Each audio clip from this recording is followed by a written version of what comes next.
Great. Welcome everyone to the Town of Greater Napanee regular session of the council for the 28th day of October 2025.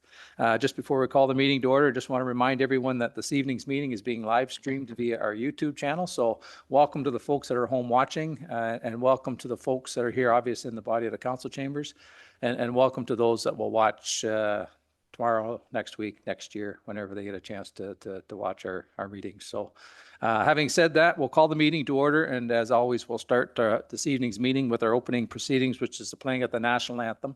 And if I could ask those that are in attendance this evening to stand and face the flag.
Thank you, folks. We'll start this evening's meeting off with our closed session that we had earlier this afternoon. So I'll look for a motion to rise and report from closed session. Moved by Councillor Hicks, seconded by Deputy Mayor Calver. If there's no further comments, questions, or concerns, all in favor of that motion? Opposed? Motion's carried. I'd like to report that in closed session tonight, Council approved the closed session minutes of October 14th, received legal advice regarding litigation and gave direction to staff, and received a report regarding contract negotiations and gave direction to staff. And coming out of closed session, I'll also look for a motion that Council approves the negotiation position as described in confidential SR-1082-2025, and further that Council directs staff to bring forward an open session report regarding the contract at the soonest possible open session meeting. And we look for a mover and a seconder. Moved by Deputy Mayor Calver, second by Councillor Norrie. If there's no further comments, questions, or concerns, all in favor of that motion? Opposed? Motion's carried. Look for a motion to adopt the agenda as presented. Moved by Councillor Shank, seconded by Councillor Hicks. If there's no further comments, questions, or concerns, all in favor of that motion? Opposed? The motion's carried. Is there any disclosure of pecuniary interest in the general nature thereof? And I think Deputy Mayor Calver, you're going to declare a conflict. For 7.12.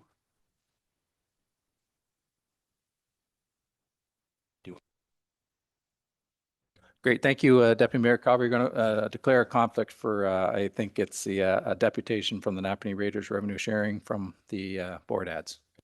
That is correct. Great. Thank you. Thanks, Brian.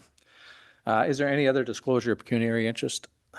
Seeing none, we're going to start this evening's meeting off with a public meeting under the Planning Act.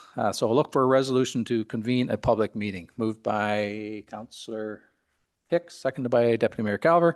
There's no further comments, questions, or concerns. All in favor of that motion? Opposed? Motion's carried. This evening, we have a public meeting. The applicant is Steve Holdings, Inc., legal part lot of 19, concession to 163 Drive-In Road West. And the purpose is to add new permitted uses to the existing zoning to permit the existing non-compliant towing center on site, which has been operating since 2020. And if there's anyone here to speak for or against this public meeting, we'll just put your hand up and we'll get you up in front of the microphone. And I think we have Mr. Nanton here, who was probably going to lead us off. And then we have another gentleman next to him. And I'll just get you identify yourself, sir. Sorry, and I'll give you the Reader's Digest first. I should have done that first. The microphone that's in front of you, you've got to push the button that says talk, and you have to hold it down as you talk so that the folks at home can hear you. So if you just let us know who you are, sir. This works? Okay. My name is Jacob Bolduc. I'm an associate planner with Foten Planning and Design in Kingston. I'm the agent for the applicant. Great, thank you, sir. Dave, you're going to start? Thank you, and through you. So this evening, as mentioned, an application's been brought forward for a zoning bylaw amendment application for 163 Drive-In Road to permit the active uses on site. As introduced just now, Jacob Bolduc with Foten Planning Design is going to provide a presentation, and staff will remain available up here for questions and comment period. Thank you. Great, thanks. I got both my hands doing things right now, I guess. Okay. Yeah, it gets complicated sometimes. But No problem. My finger might get tired, but I'll try to keep my presentation as brief as possible. And if you have any questions, feel free to either hold them to the end, interrupt me. It's a fairly straightforward application, I believe. So I think we can get through it pretty quickly and move on. So as Mr. Nanton mentioned, the application is on 163 Drive-In Road, West Napanee. Moving forward, there we go. For those who are unfamiliar with where that is, it's about in the northwest corner there, not too far from the Flying J. Zooming in a little further, this is the commercial property. I want to make sure I speak into the mic. So currently it's a commercial industrial property that, as was mentioned, is currently the home of a towing center. It's been found out recently that the towing center was not there permitted. So the towing license was revoked, and that the way to get that back would be to go through a zoning bylaw amendment to permit the proposed use on the site.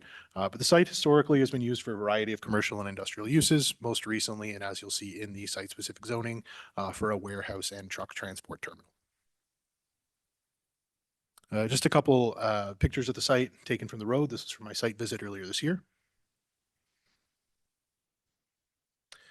The details of the proposed zoning bylaw amendments. So like I said, currently it's M35, which is rural industrial exception 5, and currently only permits the uses of warehouse, wholesale establishment, and ancillary cartage or transport facilities. So again, transport trucks coming and picking up whatever is being stored at the warehouse.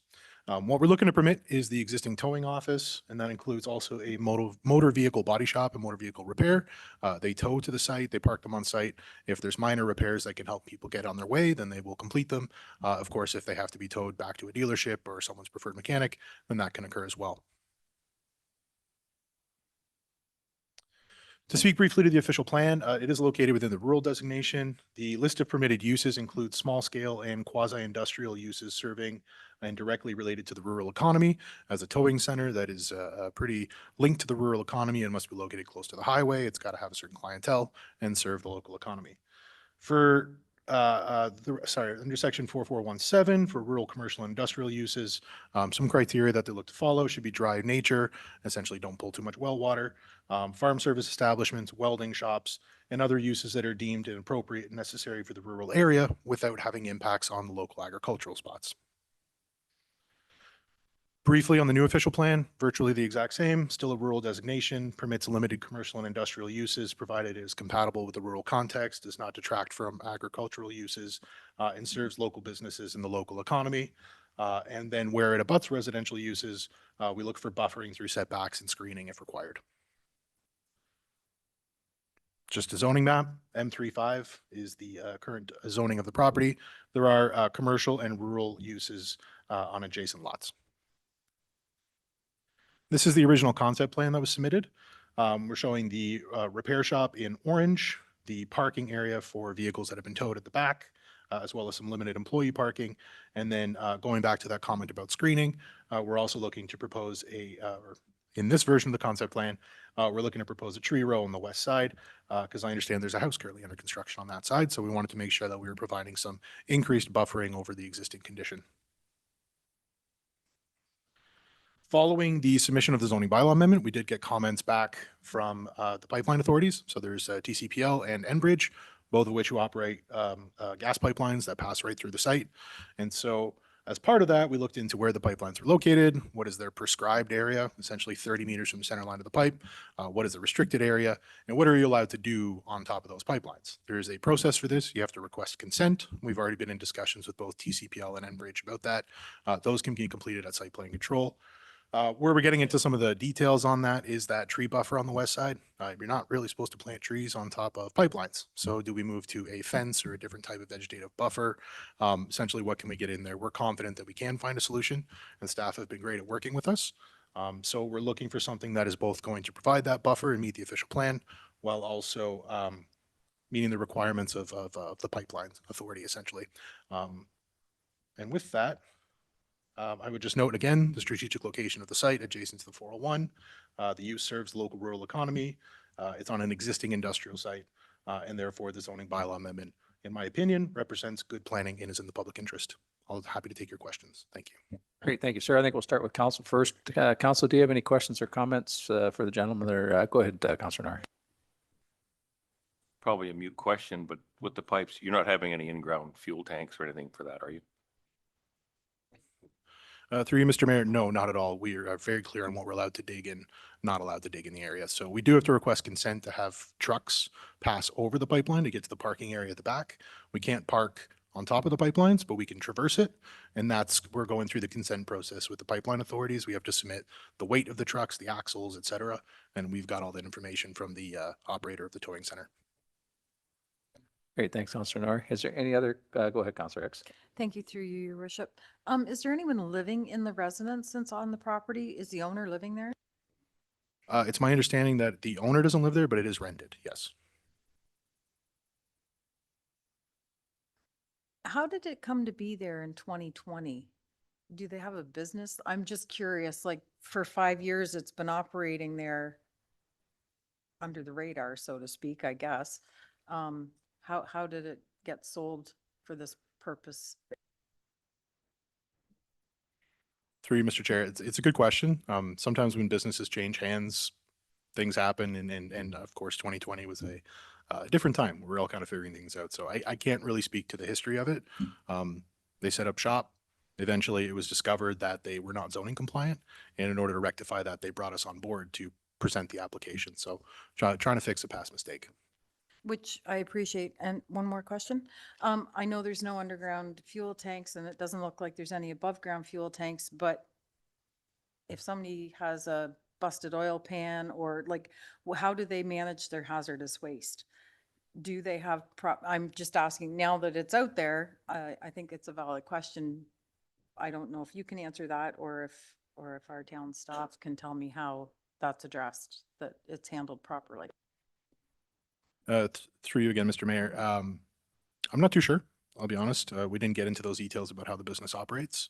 It's a towing center. It's on an industrial site. There's existing parking on site. There's been, 53-foot, towing truck, transport trucks on site before. If you look at the aerial history of the site, it's clear that there's been, like I said, quasi-industrial activities here. So I don't want to say I'm not concerned about it, but it's definitely something I can take back and provide a written response. I'd be interested because it's a gravel lot. So if there's leaky fuel tanks, whatever, there's groundwater, it is agricultural around there. So it's just, I think it's a question worth asking. Thank you. Go ahead, Mr. Nat. And if I may, through the site plan control process, that will be part of the requirement after the zoning. Spill management plan, as part of that, will be something we're going to be looking at. We do know the site, for the previous record, had site-specific zoning. It could have been just a misunderstanding of what the zoning permitted with the references to the towing businesses. Not towing business, pardon me, but the list of permitted uses. There could have been just. Thank you. Great, thanks, Councilor Hicks. Deputy Mayor Gower. Through your, thank you, Your Worship. Should we be looking at getting a soil sample done before we go ahead and do some rezoning? Because there's been a lot of vehicles sitting there for the last several years, whatever it is, 5 or 6 years, sitting there just rotting away to nothing. And I'm sure oils and stuff have leaked out. Are they parked over top of the pipeline? I don't know without going out and measuring myself. But anyways, I'm just curious before we go ahead with this, if we make sure it's not contaminated prior, and that way it's not contaminated at the latter part. My Just a thought. Through you, Mayor. Thank you for those comments. We will look at that specifically. The application's been circulated to technical agencies, including the Conservation Authority. Site plan control will also be circulated to agencies, and we can further review that at that time where we think it's most appropriate. Okay, thank you, because like this former, before this, it was a construction company and then it was a trucking company, and I mean, it's had quite a bit on it, but I just know there's a lot of vehicles sitting there, there's burned out vehicles and so on and so forth that kind of concern me when I see them sitting around. Thank you. Thanks, Deputy Mayor Calver. Is there anything else? Seeing none, is there anybody in the body of the council chambers who have any questions or comments for these gentlemen with respect to this public meeting? Seeing none. Thank you, gentlemen. I think we've got at least the initial questions answered, so I appreciate that. And we'll look for a motion to adjourn the public meeting. Moved by Deputy Mayor Carver, second by Councillor Norrie. There's no further comments, questions, or concerns. All in favor of that motion? Opposed? The motion's carried. Next up on our council agenda is deputations. The first deputation that we have this evening is from Atura, the Napanee BESS Phase 2. And I believe we have Darius Sokol and Brad Kite, I think. So come on up, gentlemen. And I know that you've been here before, but once you get settled in there, well, again, we'll give you the directions as to how to work our microphones there.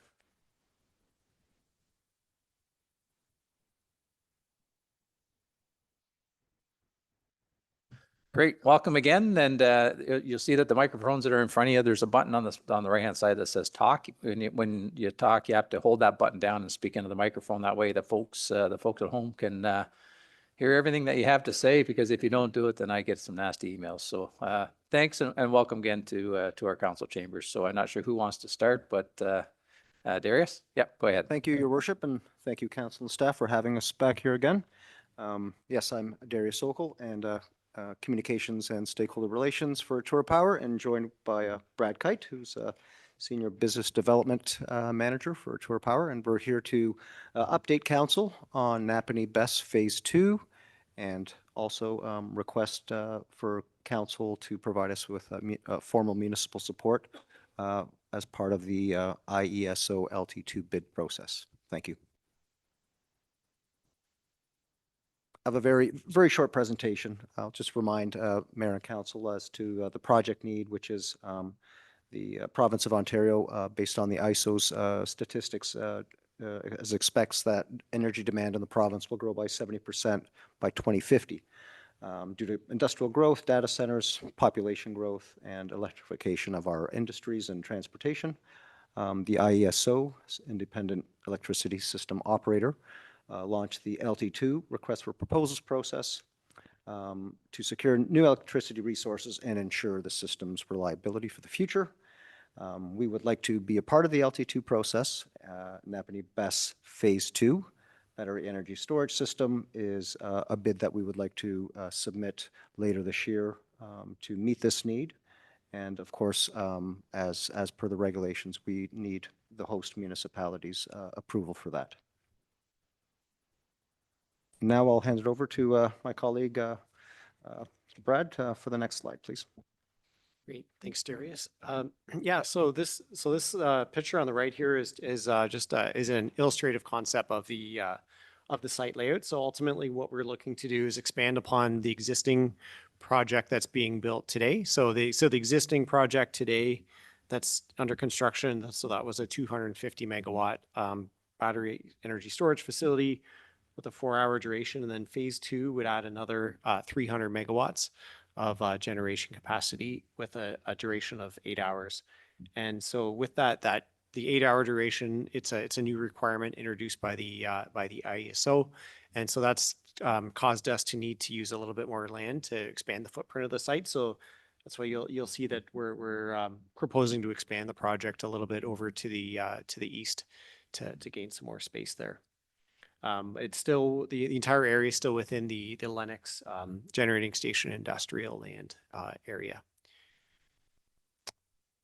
Go over to the next slide, please. And just to give you an idea of what it'll look like from the road. So if for anyone who's driven by the site recently, you'll see that we've got a berm both along the south side of the site as well as the east side of the site. So that provides both a visual barrier as well as a barrier to sound. And we'd look to expand the same design of berm around the rest of the expanded project site. Next slide, please.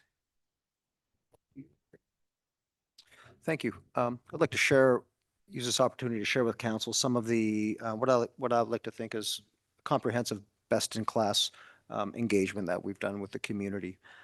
Just quickly listed here is, beginning in March, as we reached out to several Indigenous communities to inform them of our interest in proposing this project.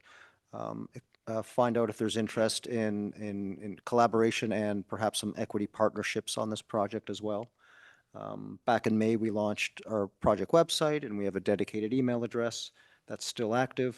We've sent out notification emails and letters early June in advance of our public meeting. We also put out an advertisement in the local newspaper, the Napanee Beaver. One thing that we're proud to share with you is we actually hand-delivered notices to 22 residents. It was actually me that knocked on the doors. So on both the east and west side of the facility, and also one individual who expressed interest in the project, who lives very close to the South Fredericksburg Community Hall. So originally I engaged with 11 of 22 folks, had really productive conversations, answered a lot of questions. I'll share that overwhelmingly there was support for the project. I could say with confidence that only one address expressed some reservation or they weren't happy with the project just because it was additional development in the area, but overwhelmingly everyone else was either curious or supportive of it. And based on Councillor Schenk's recommendation, I went back in early September and knocked on the 11 doors of folks who didn't answer the door the first time around and spoke to 6 or 7, I can't remember the exact number now, but I was able to talk to just over half of them. And once again, received, good conversations and good engagement with folks. Some of the other developments since we were last before council about this project is I'm happy to say that had a really good engagement with Michael in the town about some community benefit funding. So we've reached an agreement and principle on those terms. I shared our engagement summary again with the town and was encouraged that to be shared with mayor and council. So that kind of summarized our engagement with basically all parties. Short of the Indigenous communities. And just again, once again, one of the reasons we're here, in addition to the update of the project, is we do need, the town support, council support for the project. And again, we've created a separate entity for the project, because I know the first time around for phase 1, there was some questions, but the entity is actually called Napanee BESS Phase 2. And Napanee BESS Phase 2 is an affiliate of Portland's Energy Center, LP, which does business as Atura Power. So if there's any questions there, I'm happy, myself or Brad are happy to answer the specifics, but they're basically, the legal entity is Napanee BESS Phase 2. And just a quick review of the timeline. The proposal is due December 18th to the IESO for the project. Contracts, if we're fortunate enough to receive a contract from the ISO, would be approximately on June 16th. That would kick in the permits and approvals process for a couple of years from 2026 to 2027. Construction would be about a 2-year project, 2-year process from 2028 to 2029, and have the facility hopefully operating in 2030. And as always, we are open to any questions, any comments from council, from staff, and from the public. We believe in kind of open, transparent, continuous engagement with all interested parties. And we do have a designated website and email address, but I'm always open. I know CAO Grant and Mr. Nobes have my direct contact information, so always happy to take comments and questions from council and mayor at any time. Thank you very much. Great, thanks. Darius, just hang tight and we'll see if we have any questions from council. Is there any questions of these gentlemen with respect to their presentation this evening? Yeah, go ahead, Councilor Shank. So now this is the second best site that has come for our approval. Yours has already completed with the phase 1, phase 2, but there was another company also. Now, do you feel, do you know if Ontario Hydro is going to be coming up with switching yard problems, or they have the capacity to look after too, or they're going to look after Hydro, which is Portland Energy, because you're on Ontario Hydro land, so it's a subsidiary of Ontario Hydro, correct? Yeah, through you, your worship. So I guess, just to be clear, so Hydro One operates and owns the switchyard. It's not a part of, so Hydro One is no more. And we're separate companies with separate ownership from Hydro One. But to your point around the switchyard, so it was identified out of the last procurement that there was a grounding limitation at the Lennox transformer station, and so that limited the amount of new generation that could be connected in the area. But as part of this current LT2 process, the IESO and Hydro One work together, and they've come up with a solution which is basically installing more grounding cables in the switchyard.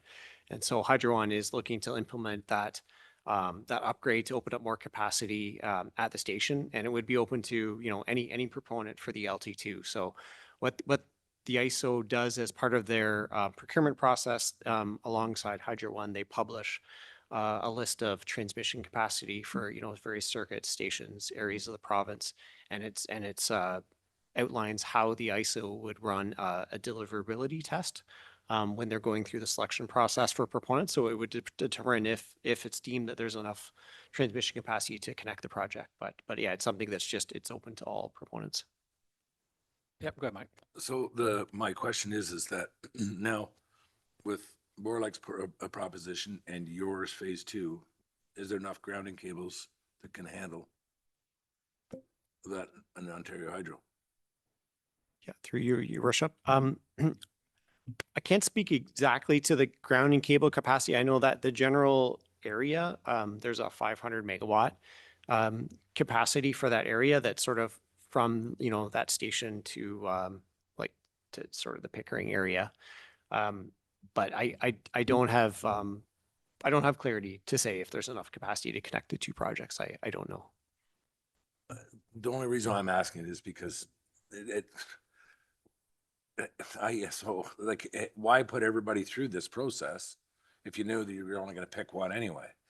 And my question has always been is that Ontario Hydro owns the property down there, so why are they going on other people's property? And we've always been told they will not let a separate identity, all right, a private organization go on Ontario Hydro, because if I was going to have BESS sites, I'd like to have them all on Ontario Hydro, and keep them all in one certain area, rather than some 2 miles down the road or 3 miles down the road or everything else. But now you're saying that since you're a separate identity, how come you got permission to be on Ontario Hydro land, but nobody else did?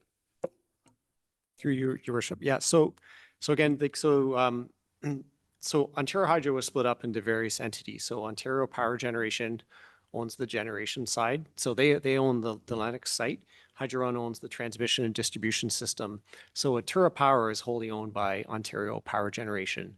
And so we are just an affiliate of Ontario Power Generation. And so that is how Atura Power is using the OPG site, but OPG is separate from the IESO. So the IESO is, so they are a separate body, directed by the government to run the procurement, but it's not, it's not part of Ontario Hydro or part of OPG. I have my own conclusions. I think you've answered it. We went around the block a couple of times, but it's still Ontario Hydro or whatever one part of it. It's like my father or my son and myself, we farm, but are we separate identities? Oh yeah, sure, we get separate identities, but we're one identity also. So, but the only reason why is because a lot of people have asked that question. All right, in my ward, is that saying, well, why could they not all be in one spot? And how come you guys could do it? All right. and Borlex or any other private organization that would like to go ahead and buy a piece of property from Ontario Hydro or Power Generation or whatever they would like to call them, why are they not allowed? And that's there. I know my phone's going to be ringing tomorrow saying, well, if they're a separate identity, how come they got permission, but nobody else did? So that's, Great, thanks, Mike. Yeah, we'll leave it at that at this point, because like I say, I think we're getting a little deeper into the weeds than we really need to, because like I say, I'm sure that Ontario Hydro has identified and rectified any issues that they may have had down there. At least I'm hoping so, because I agree with you, is that they would appear to be chasing their tail, and I see Darius has Mr. Mayor, lost a comment, so. Through you, Mr. Mayor, would it be helpful to you, Councillor Schenk, if Brad explained a little bit about the reason why, like, the ISO is asking for numerous bids for these type of projects? it's just, you know what, guys, we have you're the mayor, you're the boss. You have a huge agenda, but you have my personal cell phone. So all I'm saying is Thursday is supposed to rain and I'm a farmer, so phone me on Thursday, then maybe you can explain it to me and maybe somehow, because I know my phone's gonna be ringing off the hook saying, how come you did? So I like just to have the facts, because I wanna make sure that I have the facts when I respond to people. So that's, if we could do it that way, rather than tying up any more time, and you know my curfew time at night. We're only going to give you so many words tonight, so I don't want to use them all up at once, so. Yeah, Yep. okay, so is there any other questions with respect to the presentation here? Seeing none, thank you, gentlemen. You're looking at, and the only question I had, but you answered in your presentation, is that you'd be looking for a municipal support resolution by the 18th of December. And as we always do, we don't make those decisions kind of off the side of the desk here right now. So we'll bring it back long before. It won't be the 17th of December. If that's the direction that we're going to go, we'll give you lots of heads up time anyway. So I appreciate you coming this evening, and the thing that I'm impressed with not just your organization, but others, is that you've now begun to front load a lot of the work, which I think some municipalities maybe weren't seeing a lot of that in the past. But you folks have now, I think you've figured out this thing, and you've been doing a lot of the front end work well ahead of time. So I just want to thank you for that, especially with the public engagement and stuff. So I just want to thank you for that. So having said all that, we'll look for a motion to note and receive the deputation from Atura regarding the Napanee BESS Phase 2 project. Moved by Councillor Norrie, second by Deputy Mayor Calver. If there's no further comments, questions, or concerns, all in favor of that motion? Opposed? Motion's carried. Thanks, gentlemen, and we'll get back to you in a Thank you, everyone. Thank you.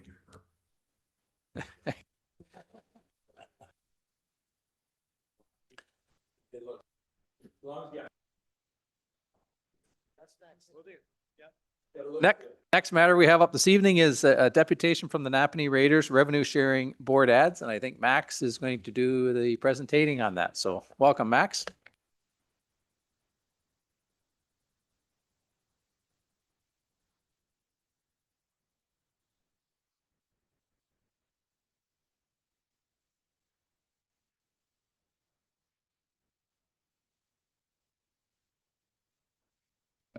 I think you probably, you know the way the microphone works up there, Max, and welcome. And whenever you're ready, I guess we should wait till Brian gets back. I think he had to. Oh, that's correct. He did declare a conflict. So we're not going to wait till Brian gets back. So whenever you're ready, go ahead, Max. Okay, thank you, Your Worship and Council, and hello to staff. I'm going to introduce myself and who's with me here, but we're coming from the Napanee Raiders. For those of you who don't know me, my name is Max Kaiser. I'm one of the executive board members. I'm joined with our general manager, Adam Bramberger, beside me, our president, Melanie Bramberger, and one of the founders, Morris Hart, and still an executive member and a valuable, valuable member. I gave you all a copy. I'm going to read it, so you don't have to read it yourself. I'm going to read it out loud, but you can keep it for reviewing later. I'm going to try my best to read it so I stay on time, because I'm already using time now. So the Napanee Raiders Junior Hockey Club would like to discuss the possibility of sharing the revenue from board ads at the Goodyear rink at the Best and Bash Arena. This isn't simply a cash grab, but actually a targeted strategy for us to help with offsetting the new costs of streaming our games. There are several reasons why we think this is reasonable, and we will lay out some history as well through the deputation. Furthermore, I think you'll see that our request fits well within our current budget priorities, as it represents an investment in the community without burdening the taxpayer at all. The Raiders are a community-owned team with no benefactor backing us. We run on gate receipts and fundraising. As with everything else in our world, costs continue to rise, yet we strive to keep our ticket prices low, to keep our strong fan base, and provide this excellent sports entertainment alive and well within our town. Truly, with our schedule of Friday evening home games, we're about the last bit of all ages entertainment available in town. This is more than evident to anyone attending our games due to the large attendance, and I'll note that we average around 500 attendees for regular season games, and we surged well over 1,000 last year during the playoffs. And it's a wide range of ages represented.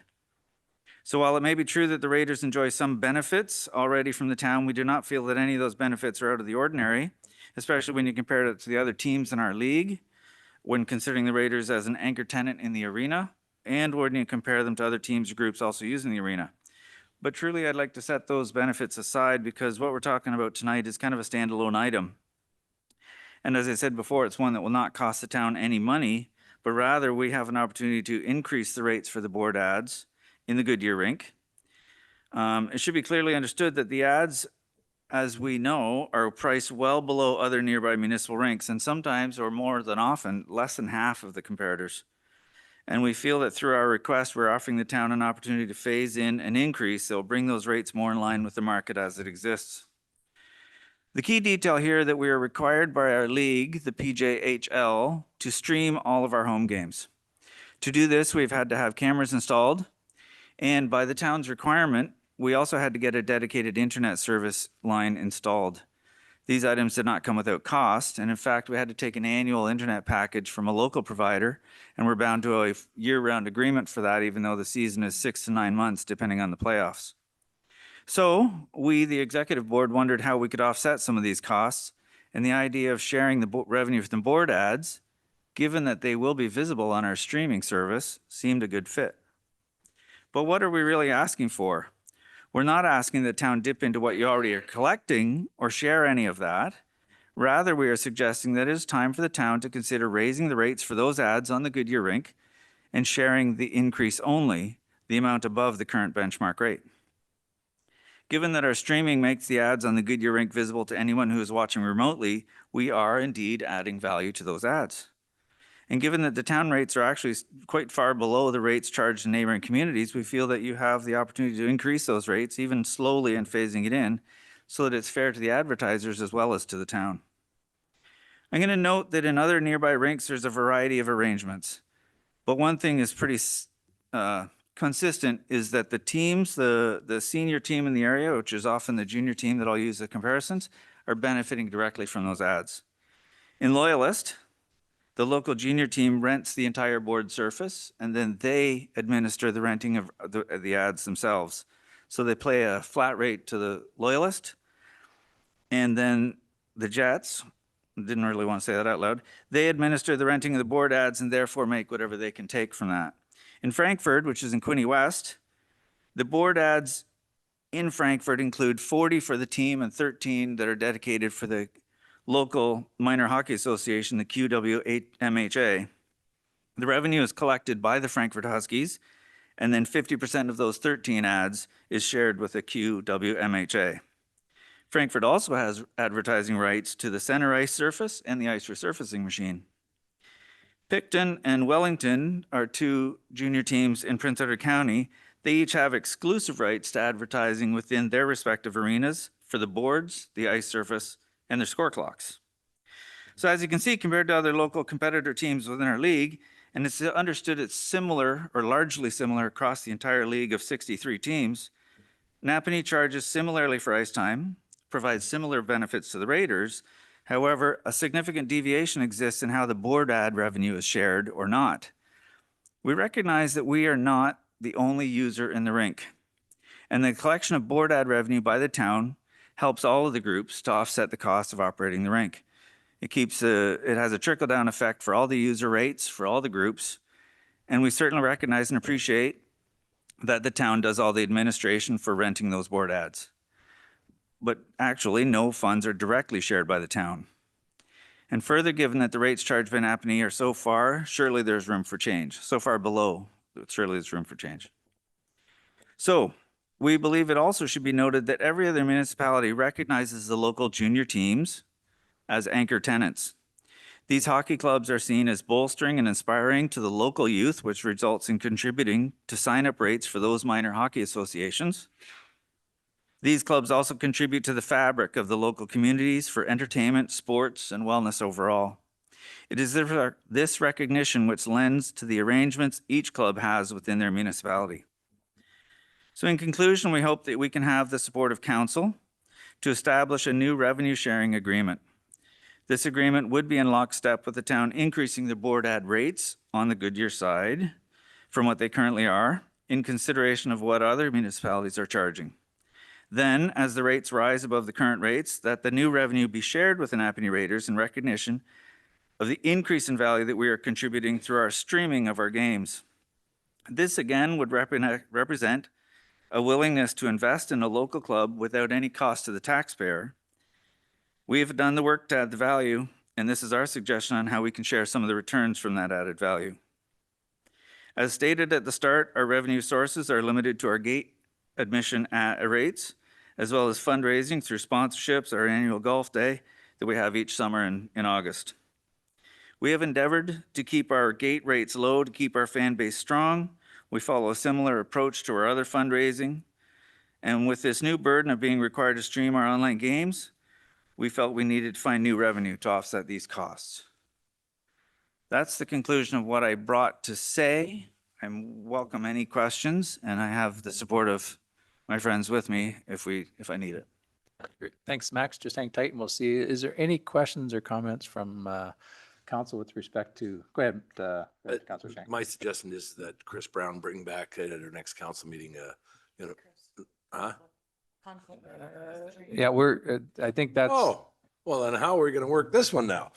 So then Matthew, because I don't know when the contracts for the boards have they already purchased them for the year or when it is, because the other minutes,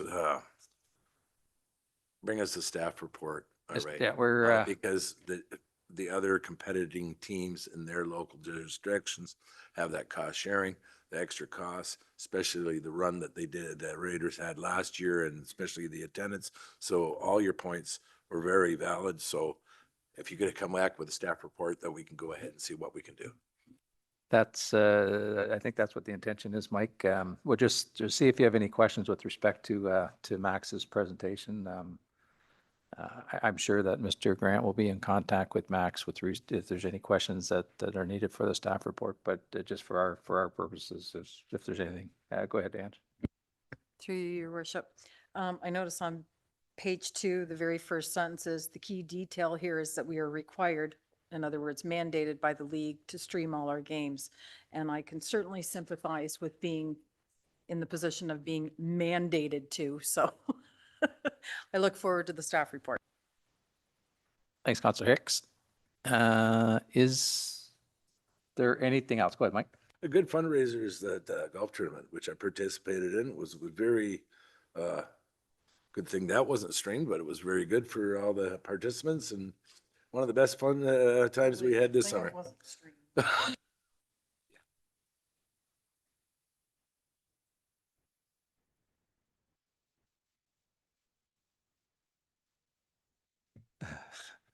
I'm going to leave that one alone too. So,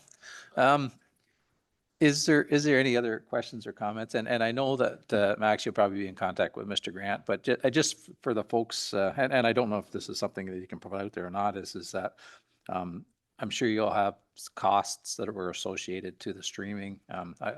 I know that when we first spoke, I was a little surprised that we didn't have the ability to live stream something in the arena with respect to the internet stuff, right? Because I mean, we have a lot of things that go on in the arena, and I was just quite surprised that we didn't have that ability. So we also use virtual payment system, the Square, and so we need a dedicated line for that for security. And I'm sure that the town staff have things that go on there that they don't want to have their lines open to our use. So what we have available to us is very public access, and having a dedicated line for streaming the games means we maintain and ensure our own bandwidth so that we're not hampered by having public use also happening at the same time or overlapping. And that's a key detail that's kind of necessary to the process. And so up until now, or up until we had that installed, we were basically streaming through a tether to a hotspot on a phone. Obviously not desirable for anybody, but we got mandated into it, and this is as fast as you could go. Yes, we're into a 1-year agreement with a local provider now, which is, they were very fair to us and did a good job of getting us online. I don't know that a public access would be ideal. It would probably still have to be a dedicated client, if you will. So don't know if I'm using the right terminology. That's not my wheelhouse, but I will say, if I may continue, we're cognizant of the timing of this deputation. We had considered coming in the spring, then summer happened, and then you're working on budgets, and there's no easy time and right time that lines up with everybody. Our season started and this happened, and I guess we got online in August or September, somewhere in there. So it's not ideal. We've incurred the cost. We can bear it for the time being, but obviously it's not ideal because we weren't set up for the offset of that. So Yeah, it is what it is. and that makes sense. I'm a little surprised that the league has mandated to live stream it, but I'm sure I'm not probably the only one that has said that as well, right? So, does anybody else have any other questions before we look for a motion to receive and to ask for a staff report? Seeing none, look for a motion that Councillor Knowlton received the deputation from the Napanee Raiders regarding revenue sharing from local board ads, and further that council direct staff to bring back a report regarding the requests for council's consideration. Moved by Councillor Norrie, seconded by Councillor Martin. If there's no further comments, questions, or concerns, all in favor of that motion? Opposed? Motion's carried. Sorry, go ahead, Max. I just wanted to ask, when it comes time for that staff report to come back at that meeting, could we be alerted of what meeting that would be at so we could be in attendance? Yep, I think that's only fair, and I think we would do that for anybody. So yeah, we'll make sure that we let you know when that's going to happen. So Thank you very much. great, thanks, and thanks for coming this evening.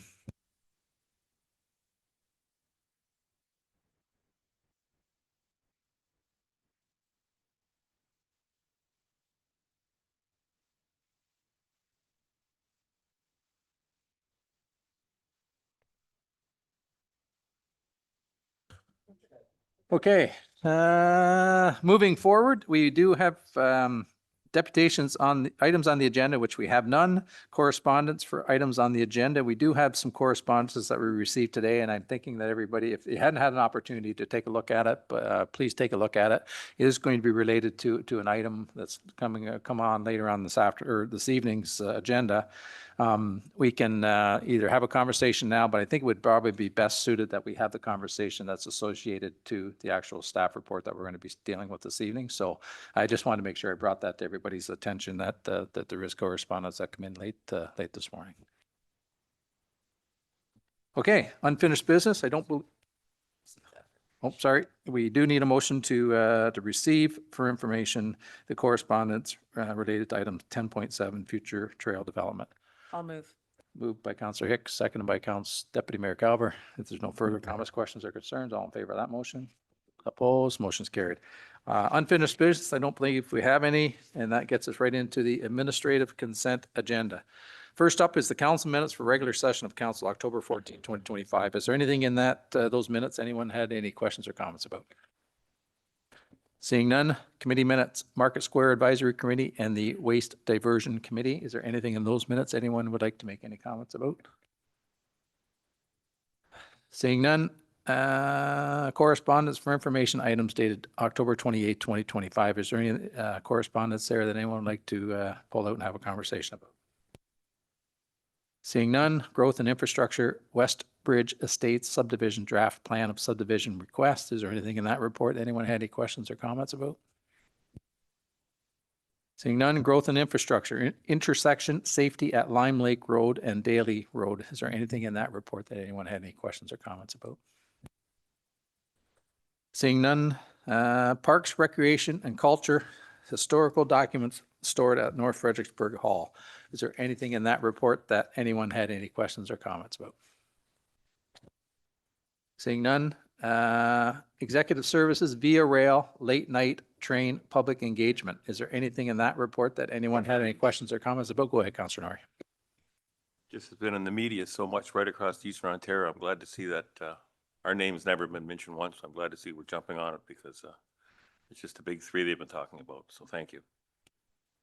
Yeah, and I think we should give some thanks to Mayor Patterson from the city of Kingston. He's the one that reached out to me and said, you know, hey, did you want to get on board? And I said, absolutely. I think this is an important discussion to have, and it's important that I know that our citizens probably could weigh in on their survey, but I think it's important that we have our own. So thank you for mentioning that, Bob. Next up is the Pellis Housing Summit follow-up. Is there anything in that report? Seeing none, and I'm sure we'll get some more information coming forward with respect to that. I think it was a good event, and it was a good place to start. I think everyone that attended probably had that opinion. So, recycling at town facilities. Anything in that report that anyone had any comments, questions, or concerns about? Seeing none, growth and infrastructure activity report. Anything in the activity report for growth and infrastructure that anyone had any questions or comments about?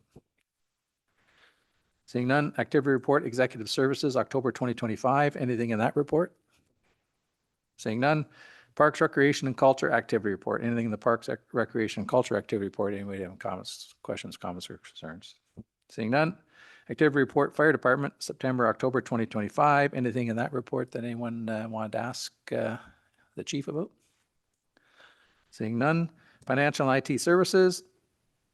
Anything in that report that anyone had any questions, comments, or concerns about? Seeing none. And finally, the Access E11 report, September of 2025. Is there anything in that report that anyone had any questions or comments about? Seeing none. So we will look for a motion to receive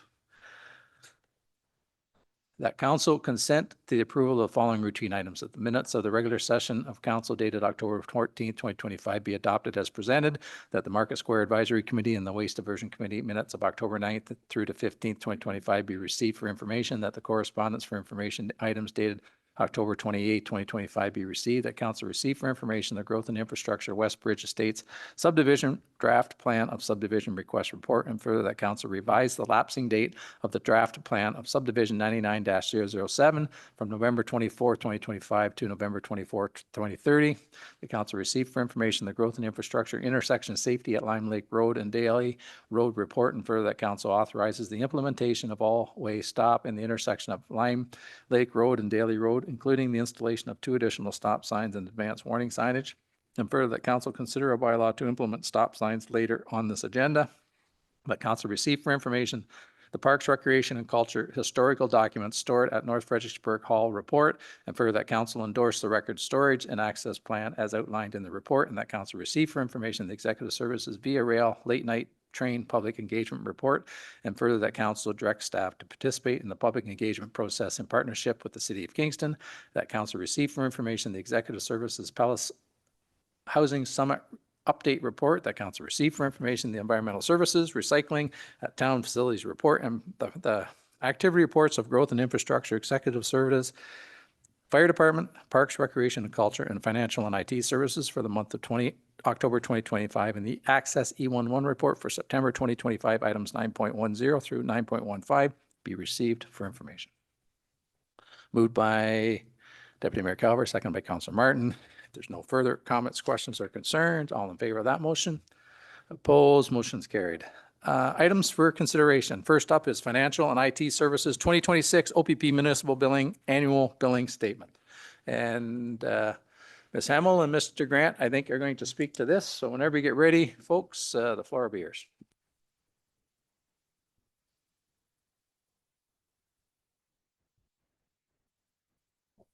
Thank you, Your Worship. So this report this evening is to bring to council's attention some correspondence that we received regarding our 2026 OPP billing statement. You'll recall back in 2025, we were provided a 2025 billing increase that had a substantial rate change over the previous year, upwards of close to $1 million. After some advocacy efforts from across the province, those numbers were reduced. For us, that reduced our increase to about $200,000 and had an overall levy impact of 1.35%. Now, as we look going into 2026, OPP has indicated that our billing will have a cap of 11% compared to 2025 levels, excluding any of the costs associated with the service enhancements. So for us this year, that will equate to about a $475,000 impact on the levy, or an additional 3% increase on our levy. The actual billing statement is expected to be released at the end of November. We do not have those numbers yet. As you all know, we are policed by the OPP. We are given this bill and have very little say over it. We have no say in the budget. We are simply required to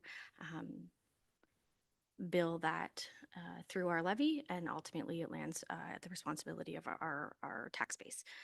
So going into 2026 budget, that does present some challenges for us before we even are looking at any of the needs of our community. From a municipal perspective, we are already at a 3% tax levy, assuming that we are hit with this 11% increase. We really have no indication to believe that it'll come in less than that at this point in time, given the high rates that we were seeing in the previous year. And there again was that clause that talked about exceptions. So we're not certain how that's going to affect us. There is a possibility that this comes in greater than 11%, but we are not sure of that at this point in time. Council is also aware that this has impacted our ability to proceed with the budget timelines that we had initially anticipated. This has a substantial impact on our budget and has a material impact going forward. So we haven't been able to proceed at this point in time until we have those numbers. But this is what we know now. So we wanted to inform council of that. We have a lot of our own needs and a lot of our own budget pressures, including those specific to public safety, which Matthew would like to add a little bit to, but this is the reality that we're looking at for 2026. So thank you, Ellen. Through you, Mr. Mayor. So just in terms of some of the key budget drivers, in line with your direction and your budget directive, Mr. Mayor, we'll be bringing forward a series of reports to identify needs, challenges, opportunities, and the like related to the 2026 budget, the OP being among them. I would say that public safety will be one of the largest cost drivers we're going to face in 2026. Primarily the OPP, and as the treasurer has said, we do not have an opportunity to influence that budget. We are required to pay that budget. In addition to that, we do have some needs in the fire department, and council has made a pre-budget purchase on one of those items. And we do expect not nearly as high as the OPP increase, but policing of encampments and the like will continue to create challenges and costs with respect to bylaw and other areas of the corporation with respect to cleanup and the like. In line with your direction, Mr. Mayor, when reports like this come forward, we will issue a release the following day. So we will do so on this tomorrow. Just to make sure that members of the public are aware of the budget environment that we're in, so that when the budget comes forward in January of 26, that they have full context. And with that, we're happy to answer any questions. Okay, thank you, Mr. Grant. Thank you, Ms. Howell. Is there any questions or comments? Councilor Hicks. Thank you, through you, Your Worship. Can anyone tell me what a service enhancement is, and are we getting any service enhancements? And further to that, when I read this report, I see things like from 5 standard deviations to 3, potentially increasing the, like, what are the deviations? Like, does anybody have the code book for deciphering this? Through Your Worship, I don't have that code book. So if in terms of the discount piece, no, I'm not super clear on that, and I don't believe that the letter was super clear. Also with the service enhancements, you can see word for word what they have given us there. I do suspect that the court security and prison transportation will fall into that category, which is something that impacts our community. Outside of that, I'm not certain what else is going to be included in service enhancements. Maybe the CIO has something to add there, but I do expect the court security and prison transfer will be part of that. So through you, Mr. Mayor, we don't have a code book, but we will be asking those particular questions of the Ontario Provincial Police. We do know that we are to expect a number of additional officers within the detachment. I don't know if that's considered a service enhancement or not, because I do appreciate that the detachment was, as I understand it, below full complement at certain periods of time. As the treasurer has indicated, we have reason to expect that increased court security costs will become an issue. And as yet, we're unclear if those costs will be passed on to us. As council is aware, we did advocate towards the provincial government last year with respect to the municipality being expected to pay for the cost of one provincial service policing another provincial service, and I'm not sure we were successful in that regard. Go ahead, Ange. So we've got court security, prisoner transport. We also have the Quinte Detention Center, which has over 100 beds, residents, clients, with an expansion for another 60. And the percentage of calls out there, and all of that comes home to roost on our budget. Is there no, oh, and I think there's something in lieu of taxes in there somewhere. I can't remember the actual term because that was several reports ago, but none of those have any bearing on the residents, the taxpayers. So why isn't this list, because we're hosting the Quinte Detention Center, which, yes, I know is a large employer. However, I think the cost is now outweighing the benefits of the jobs of the citizens that work there. Like, this really sticks in my craw. I'm sorry that the residents are paying for the OPP to go break up a fist fight in the detention center or whatever it may be. Illegal drugs being dropped into the courtyard, whatever. Why are we getting dinged for that? I could talk for hours on that conversation. I think we've been through it, and I'll try and see if I can't sort that out, but I see Mr. Grant wants to speak first, and I'll. So through clean it you, up. Mr. Mayor, those are all good questions. Those are questions I know that the mayor posed to the minister last year at the Roma conference. If so directed, we could explore whether other municipalities that benefit from the services that are located in Napanee as the seat of the county may want to cost share that burden with us. Candidly, it has absolutely nothing to do with municipal services whatsoever. We have been successful in the past in lowering the billing criteria, if you will, for the call outs to the detention center. So they were billed at a lower rate, but we're still getting billed for those. And I am at a loss as to why we're expected to pay that. We're just expected to pay that. Thank you, Mr. Grant. Go ahead, Councilor Norrie.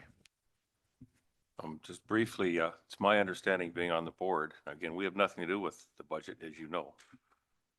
Court security overtime, which is the big cost to them right now, is not coming out of our budget. I will confirm that on Thursday at our next board meeting, but in discussions with the commander there, and that it's the overtime comes out of the provincial budget, which is still all the same taxpayer. But I will get a definite answer on Thursday for you.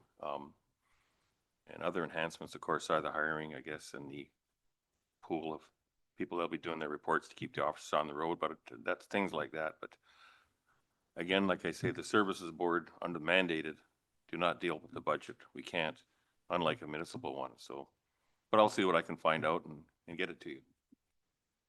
Thanks, Councilor Norrie. Go ahead, Councilor Hicks. Thank you, Your Worship. Councillor Norrie, you said that the court security overtime is not billed to the municipality, correct? Our courthouse is not designed as some of the newer ones. Judges aren't feeling safe, and now some JPs, they are demanding officers work. So their overtime is their days off, they go in and work. That's why we're having trouble getting officers to work Saturday nights, because they'd rather do a Monday at a courthouse, and that is coming out of the provincial budget. Okay, fair enough. But when they have additional officers hired and working out of the detachment here in Napanee at the provincial courthouse, and if they're working Saturday or late into the evening covering a case, that's no longer overtime, that's regular pay, and we're going to get charged for that, correct? When they're called in to do extra securities, it's overtime, period, which is, comes out of the provincial budget. But they are slowly increasing. They just had a number of officers that do the 407 patrol this area in Quinte for shortages. So they've hired 500 in the last 2 years and another 500 by 2027. They're meeting their budget goals, but or their personnel, I should say, not manpower, person power by 2027. So, but I'll get more of those answers if you wish. Again, budgets, we don't even, we just know what you know, but I'll find out. Thank you. I appreciate the information. Thank you. Mr. Grant, and then I think Mike wants to weigh in. I'll get involved here eventually. Sure. And just, I'd be remiss if I didn't mention to council that the local detachment is not responsible for billing. They don't deal with the criteria. And they aren't the ones who specifically directly bill us. And we do have a good partnership with the local detachment. They have been instrumental in a lot of the work that we have done in both our encampment protocol and other areas of the community. So I would be remiss if I didn't, say nice things about that partnership while saying not so nice things about the billing model. Understood. Thank you. And I appreciate that. I know it's not the individuals or the detachment commander. I understand it's coming from Toronto. Thank you. Do you want to weigh in, Mike, or do you want me to go first? Bob, Chairman of the Police Service Board, is there any way you could find out when they do Border Patrol, the OPP doing that extra, if we're getting billed for that or if it comes out of the province? The ones they pick up by helicopter in the back of their station or whatever they do are being billed to the province, as is Kingston Police. When they help out with their canine, they're billed to province too. All right. Now, is there any chance, which I've always tried, but we have one police services board for the county, correct? So, correct? Yes, we're known as the LNA. Yeah. Police So Services Board. the point is what I've always said is that now, the OPP went over there, went across the line, they went into Stone Mills or they went into Loyalist or went into everything else. So it's very hard to go ahead and start tracking time, where they went, how they went, and especially when you have a shortage. When you get a fine, it all goes to the county. So all we do is get the bill. And the only thing we have to offset that bill is by the landowner who's paying the taxes. So what I've always said is why not have, if you have one police services board, why not have one contract to the county? Of course, they're going to have to increase their assessment or whatever, but to handcuff just us, you know what I mean, on a certain item, that's what my thoughts are, is just, no, I'll let Terry weigh in, because let a cop talk about a cop rather than a farmer talking about a cop. Yeah, there's a whole bunch of stuff I probably could weigh in, and I'll try and, but just with respect to the billing is geared towards the address of where the occurrence happens. So even if somebody from Napanee has to go to Stone Mills for a break and enter, Stone Mills gets billed for that, even though the Napanee officer goes there to do it. So that part of the billing isn't, that's fairly straightforward, and they can track that fairly easy, right? To get back, and I'll clean up the, I can almost guarantee you we don't have any enhancements at the Napanee detachment. The enhancements from what I understand are for, and I'm getting a little long on the tooth here, but the enhancements are something like the town of Greater Napanee has a whole bunch of break and enters. we want a specialized unit for break and enters. So we go to the province and we say, listen, we want a specialized unit. They said, well, we'll get you a specialized unit that works right out of your building, but we're going to charge you for it, right? It still happens in today's world because we still have access to specialized units, but we don't have actually specialized units stationed, even though they may be housed here, they're not actually designated to be here. So I can almost guarantee you we don't have any specialized units or billing enhancements for that kind of stuff. I can almost guarantee it because I don't think hardly anybody in the province does because it's just way too expensive. When you're going to get that service anyways, because if you have a drug problem, the drug guys are going to come in and deal with it. If you're going to have break and enter problems, break and enter guys are going to come in and deal with it. If you're going to have terrorist problems, the terrorist guys are going to come and deal with it anyways, right? So the part in the report that is confusing for me, and I've yet to find it, is the deviations. And I went and looked to see.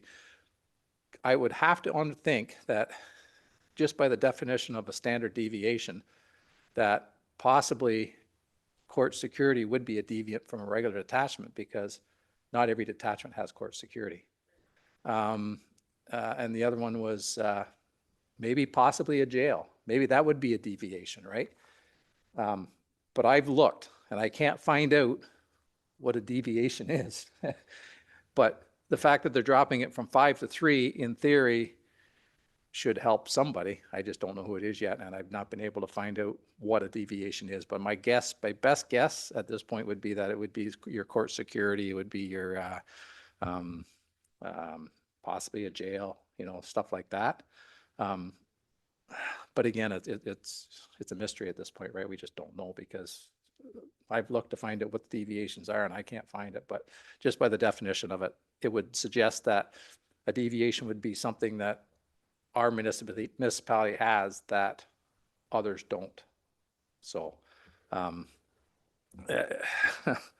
of course, with respect to the 11% cap, I think we can all be very hopeful and wishful that they don't go to the 11%, but I think that's just the reality of it. So, the jail stuff, yeah, and we could go down that road again because we really didn't get the answers that we really wanted. And when you talk about the payment in lieu of taxes, which is the PELT thing you were talking about, that is 35 years out of date, maybe 40 years out of date. That's something that we can't deal with through the Solicitor General. We have to deal with it through the Minister of Finance, maybe.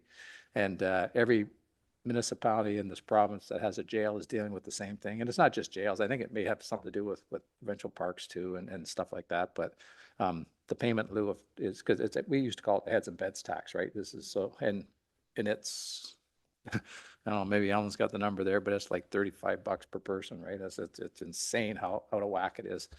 As far as the costing for the policing of the jails, the last time we talked to the Solicitor General, which would have been in the last term, she's guaranteed us that the volume of calls at the provincial jails are going to drop because of the way the provincial jails are going to change the way they do business. I think the last time I looked at the numbers, there was some indication that the numbers had dropped, but they're not to zero either. And so the argument that we took there, and they seem to understand it and didn't fix it, but they seem to understand it, was the fact that why is the taxpayer of the town of Greater Napanee paying for a drug offense that is committed by somebody that's being housed at the Community Detention Center that may be a resident of the city of Kingston or a city of Belleville or Toronto, right? So it may be worth our while to look into that again and reassess it. I mean, I've still got a fairly vivid memory of the 4 times we went to see the Solicitor General in the last term. So, but I think it probably wouldn't be a bad idea just to reassess it, just to see if the call volume has dropped. And I know that when I checked the numbers quite some time ago, they had, but then I haven't checked in a while and they may have risen back up again, right? So there's a whole lot to unpack in this conversation, I think, but and then I didn't want to sort of get off track on it, but I'd be interested to see if I can figure out what these standard deviations are. It'll be interesting to see whether it makes a difference with respect to our billing or not. But the reality of it is the provincial government sends us a bill and we pay it. Through your worship, since we're looking at implementing the municipal accommodation tax and there's currently a heads and bed tax, so perhaps anybody that's residing at Quinny for less than 30 days, the cost of the bed and the meals, 4%, it might not be a bad idea to send a bill, just, you know, not on official letterhead, but to the Solicitor General and tell them, you know, fair is fair. Yeah, I think it'd have to go to the Minister of Finance, I think, if I'm not mistaken, but, yeah, it's a quirky system. It really is. And I'm not so certain that, I agree with you on the fact that there may have been a benefit when they put that building there 40 years ago or 45 years ago.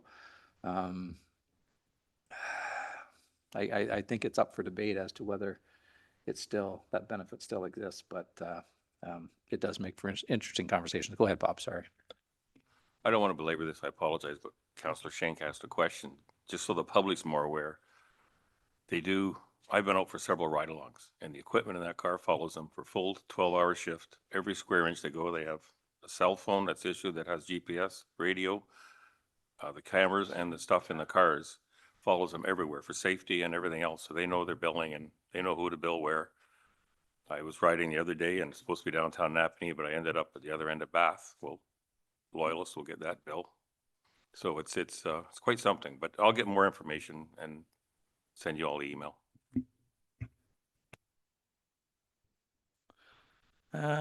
Is there anything else? And I'm sure we'll all be sitting on the edge of our seat to see what's going to happen the next, well, I think it's the end of November. I think Ellen's is when they're actually going to send it. So I'm sure it'll be out a day or two before it has to. So but go ahead. Thank you. I just wanted to add to your comment earlier on the PIL, so the payment in lieu of taxes. It's currently $75 per bed. We get about $17,000 a year. That has not been updated since 1987.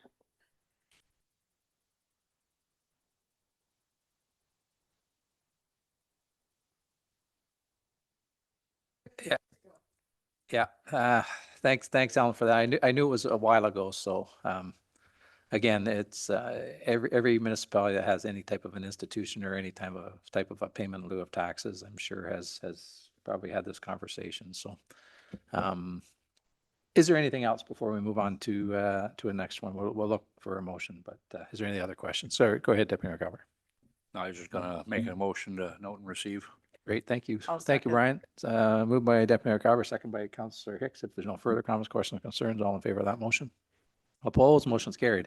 Next matter, financial and IT services, county recoverable projects. And Ellen, are you going to speak to that along with Mr. Murphy?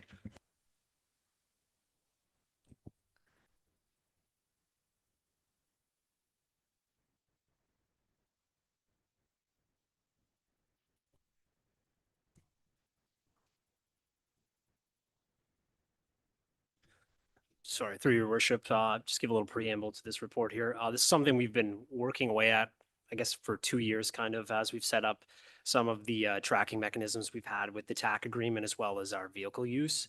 And it's finally kind of come forward in the 2024 financial kind of roundup as we come towards 24 audit. We're trying to clean up some of these items. So as you can see here, we've been doing county recoverable projects for a number of years. I'd have to ask Jeff how long, certainly before my time. And we've just changed how we track them in late 2023, similar to the vehicle use. And now we can kind of see them on a project by project basis, how they operate. I think we've gone into enough depth in the past about how the county TAC agreement works and how there's certain items within that. And then we also do other work outside of that almost as a third party. So we've finally been able to piece it together and show how that's flowing through our financials on an annual basis. And we just want to tidy this up and make sure the funds we're receiving from that are going to the correct place.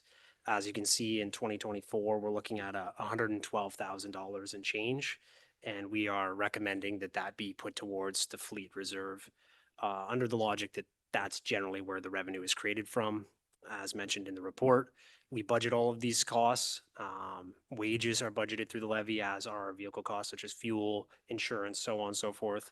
And then when we receive this revenue from the county, so long as we stay within our budget, On the levy side, we are getting additional revenue on top. Any other services that are provided, such as contracted services, materials, or anything of that nature, are billed back directly to the county, so no impact on our budget. Happy to take any questions if there's anything further. Great, thanks, Nathan. Is there any questions or comments for Nathan with respect to the report or the presentation? Yeah, go ahead, Mike. This is recoverable surplus above and beyond what we generally get paid. Yeah, I'll move staff recommendation. Great, thanks, Mike. We got mover and a seconder, Mike and Ange, and go ahead, Brian, we can have comment. Oh, okay, so we do have a mover and a seconder. Is there any other further conversations anyone wants to have, and I'll weigh in just briefly? Seeing none, I think it's a good idea, and I thank our financial people for doing this. I mean, it only makes sense is that this is the money that's being earned by the equipment that's being used, so put it into the reserve so that, and I think what you're going to see in the forthcoming budget is that we're going to try and work towards putting more monies into the reserve so that when we do need equipment, we can buy the equipment without having to always put it onto the levy. So I think this is a good move forward, and I just want to thank Alan and Nathan for the work that they've done on this. So sorry about that, rambled on a little bit. Is there any further comments, questions, or concerns? If not, we'll call the vote. All in favor of the motion? Opposed? Motion's carried. Next up, financial and IT services financing of East Street project. Thank you, Your Worship. So this report is just a follow-up from an outstanding item that has been unable to be tied off until our 2023 statements were completed. You will see in the report here that we have a portion of East Street, which was a project completed in 2023 that remains unfunded. There is approximately $600,000 that we need to have a financing strategy placed around. Staff are recommending that we include this as an annual budget contribution and add it into some of our other outstanding unfunded capital. We're looking at an annual repayment of $61,000 for the first few years, and then we'll increase that as some of our other unfunded comes off that schedule, and fully having the amount of the unfunded portion of East Street paid off by the end of 2033. I just want to also add that the intent will be for staff to bring a report forward in the future with a recommendation that council consider that future land sales outside of some designated areas be applied towards our unfunded capital. As we discussed during audit, this is an area for us to focus on. We are making good contributions annually and need to continue to do that. But if we're able to whittle these numbers down quicker or sooner rather than later, then we certainly will get those options in front of council. So at this point in time, we're looking for council's approval to bring forward the repayment as part of an annual budget contribution. Great, thanks, Alan. Is there any questions or comments for, well, go ahead, Mike. No, I'll move staff recommendation, but with an explanation that unfunded capital, it's just for an average Joe to know. This bill's already been paid, all right, but we're paying ourselves back from the money because it was unfunded capital, because this is what we occurred when we were elected and we got this East Street, but then, oh, by the way, they had unfunded it. They didn't have the funding for it. So now we're paying our books back what has already been paid. Is that not correct? Through you, Your Worship, to Councillor Shank, you're correct that this bill has been paid. This work has been completed, but we didn't have a funding source attached to it at that point in time. So we now need to do that. Thanks, Mike. And Mike's moved the staff recommendation. Do we have a seconder? Deputy Mayor Calvert. Is there any further comments, questions, or concerns? And just for the folks at home, that the motion is that council receive for information financial and IT services financing of East Street project report, and further that council requests the mayor to include an annual repayment of $61,348.57 to be included in the budget from the 2026 to 2028, and subsequently increased to $78,092.57 from 2029 onward until such time as the unfinanced liability of $613,485.69 for East Street be fully eliminated. All in favor of the motion that's on the floor? Opposed? Motion is carried. Next matter is Parks, Recreation, and Culture Morningstar Mission Access and Use Agreement. I'll move staff recommendation. Thanks, Mike. We'll Yeah, Mike, and I think Chris is going to give us the Reader's Digest version. I know we've already been through this and talked about this and everything, so, but he'll just give us the highlights and then we'll take your motion. Thank you, Your Worship, and I'll be super quick. So yeah, the Morningstar mission has moved down to the Conservation Park Garage, and this is just to formalize that agreement. We've created an access and use agreement that they've reviewed, town staff has reviewed, and we're just looking for council's endorsement to sign that agreement. And if you have any other questions of the terms that are in there, I'm happy to answer those. Great, thanks, Chris. Is there any questions or comments for Chris? We do have, yep, go ahead, Mike is going to move it. Since, and- yeah, move it.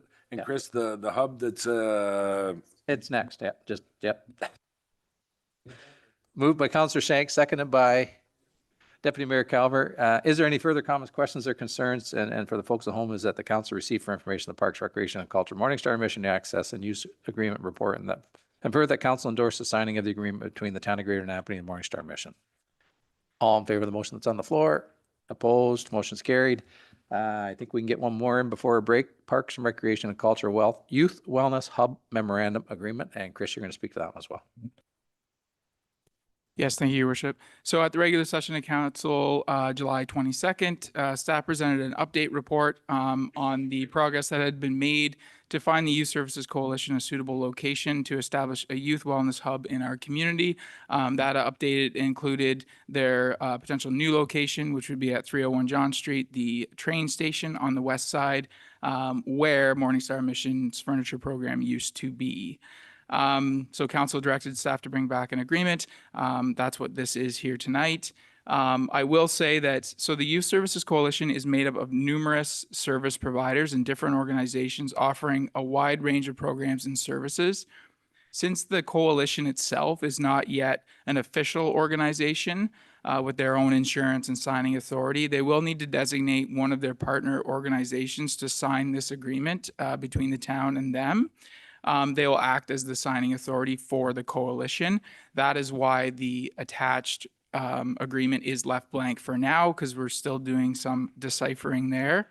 But we felt that it was important to get the terms of the agreement in front of council, just in case you had any feedback or suggestions. I do want to note a couple things here. The term of the agreement is 12 consecutive months, and it is acknowledged by the parties that this agreement is entered into in a trial basis.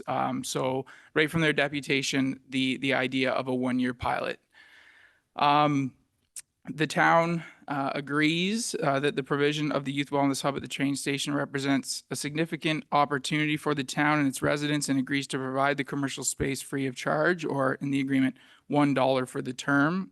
Again, we would have that ability to renew the agreement. What I envision is a report after 1 year from the coalition, just to update council on how that project is going. The other thing I wanted to bring to your attention was that during the deputation to council, they did request as part of their deputation that they would like internet to be provided. The draft agreement does include internet access. The town is already paying the LTE connection for the door access control at the train station, so we're already paying a monthly internet bill there. It's between $45 and $60 per month. What staff are proposing is adding an access point there, which would broadcast managed Wi-Fi in that space. That's a one-time cost of $250, and that can be absorbed in the building's operating budget. So there are just a couple minor financial implications. And lastly, very limited implications in terms of operations. The coalition will be responsible for all the staffing, programming, scheduling as it relates to the operations of the Youth Wellness Hub. Where the town staff come in is your general building maintenance, which we do anyway at the train station. And as per the agreement, town staff will perform general cleaning and waste disposal 3 times a week, most likely to occur on Monday, Wednesday, and Friday. We're already there doing that on the via passenger side anyway, so very, very limited implications there. So happy to take any questions if council has any. Thanks, Chris. Go ahead, Councillor Hicks. Thank you, Your Worship. Thank you, Chris. I know that this has been an interesting process, and I just want to say thank you to you and also to all of the respective agencies involved, because this truly was a collaboration, and I am just absolutely thrilled that that building is going to be used for this purpose and that they now have a home.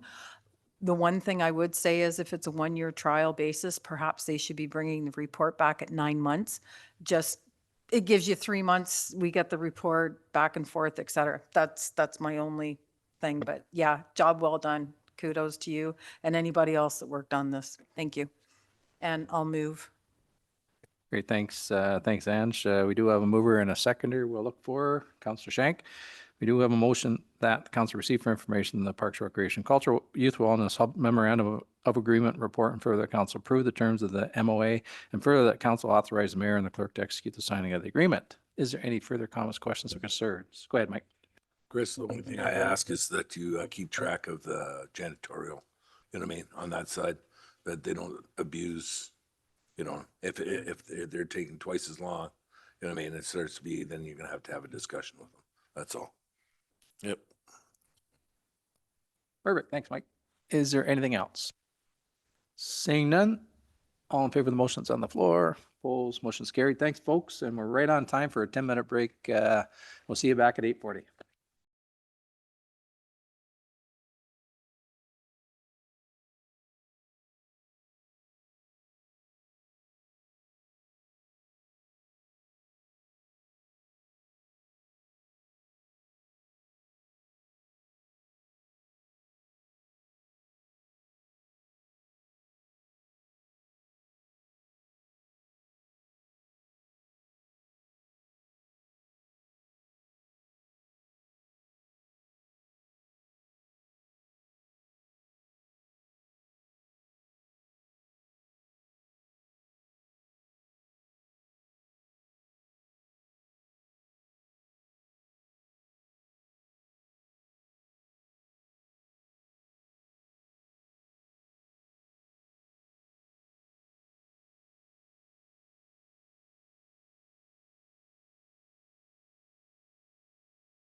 Perfect. Thanks, thanks, folks, and welcome back. Moving on through our agenda, we'll deal with the next matter, which is Park, Recreation, and Culture in-town trail development. And Mr. Brown, you're going to speak to that? Yes, thank you, Your Worship.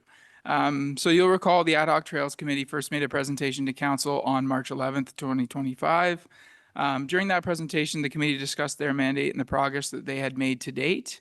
Part of the progress that they had made, the committee proposed a plan to move forward with in-town trail development by completing Plan A, Phase 1 and 2, before moving on to Plan B, which will be a longer-term plan that will require more discussion, planning, and consultation.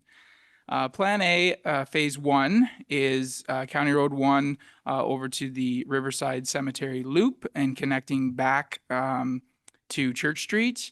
Plan A, Phase 2 would be the rail bed from Dairy Avenue, following along all the way out and reconnecting with Crouse Street back to County Road 1. And there are some more details in the report, and there's also some maps to help with the visuals there. This report is just to bring to council's attention for the town staff to actually execute this plan as recommended by the Ad hoc Trails Committee. When we look at financial implications, the preliminary construction cost estimate, external cost, we're looking at $64,000, and that is mostly for materials. The internal cost, just for council's awareness, labor, and the use of our own equipment, is about $150,000. That's a cost that we're already incurring with staff and the equipment that we own, but that is the estimated cost internally.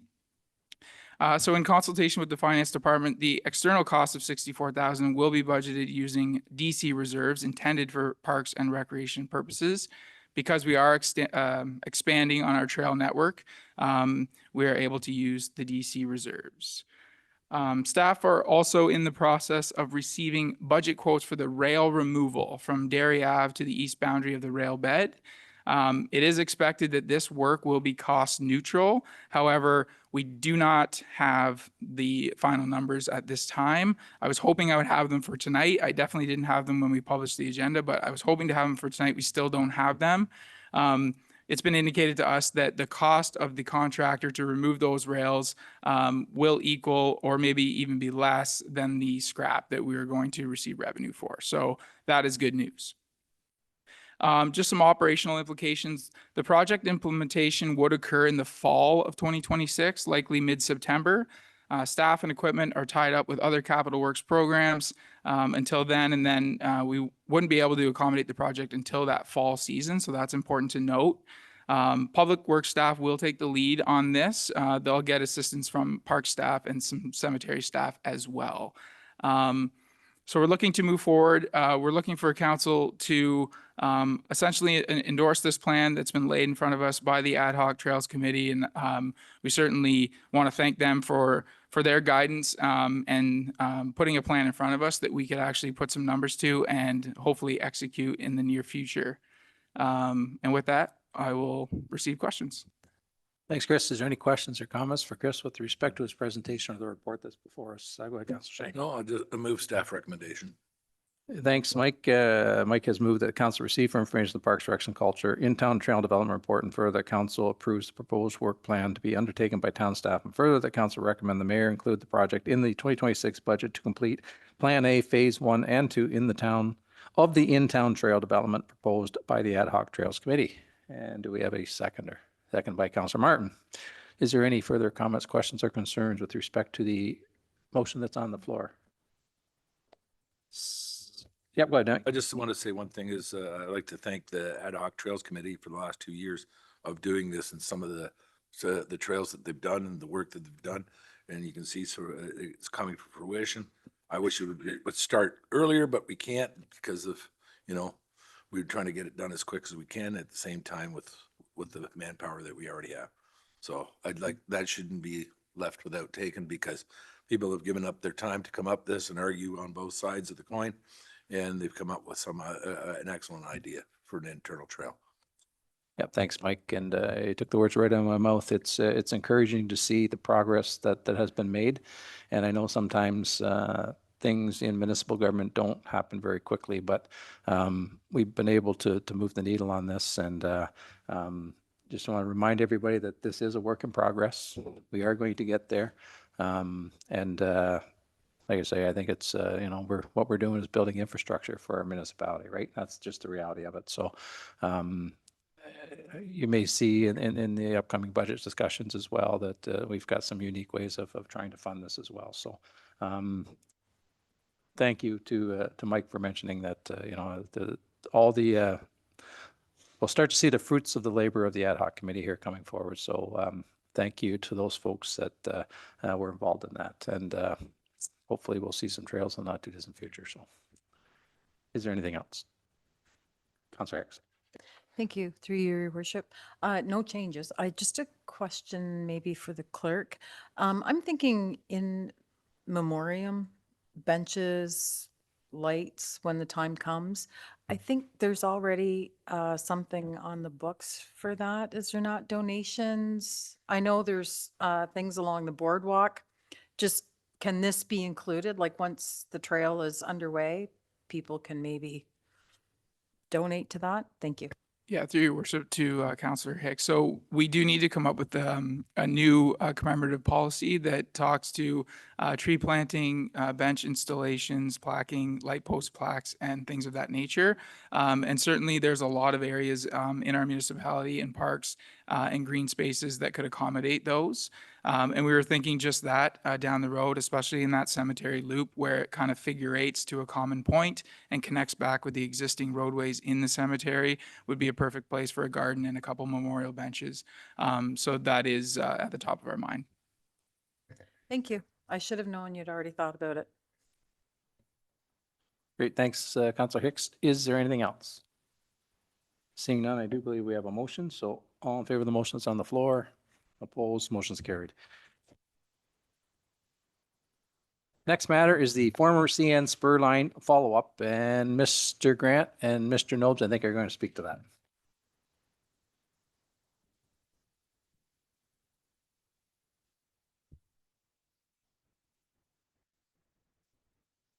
Thank you, Your Worship. So you're going to hear from both myself and General Manager Nobes this evening with respect to the rail corridor, with a specific attention paid to the rail corridor north of the 401. As council is aware, we own a rail corridor through town that we purchased from CN a little more than 10 years ago. This report specifically deals with, this report deals with that tail in general, and more specifically, Resolution 30923, which identifies the terms about if and when we would dispose and sell that particular property. So Resolution 30923, by way of reminder, was that we were to defer any decision on the disposition of the CL rail corridor north of the 401 until the ad hoc committee and trails has met. And there was a general understanding that we would hold on to the property until a passage over the 401 had been identified. In the course of their work, the ad hoc committee has identified in-town trails as a priority. They've identified that the current rail corridor is not the preferred route to reach out-of-town trails at Strathcona, the Cataract Way Trail. They've identified several alternative routes to reach Strathcona and or Newburgh. They've also acknowledged, and there was some discussion that I had with the ad hoc committee directly, that there has been issues of trespassing from the rail trail to private property, including people entering into buildings of a working farm where animals and machinery is located, some issues of encampments and the like. Now, council will have just heard from the Director of Parks, Recreation and Culture about how in-town trails can be completed and how it can be paid for. Now, there is a recreation reserve. There is also in our land inventory a parcel of property, a decent parcel of property that due to the nature of where it's located can only be used. The proceeds could only be used for recreational purposes. There's also the ability to prioritize Atura funds that are at council's discretion, so we can meet the budget mandate of providing additional opportunities without going to the levy. So there are a number of opportunities for council. The remainder of this report will detail the essence of Resolution 30923 and the future of the rail trail north of the 401. You're going to hear about the history of our ownership over the corridor, about the discussion that we've been having with the Ministry of Transportation and how a plan widening impacts the existing corridor and rail bridge.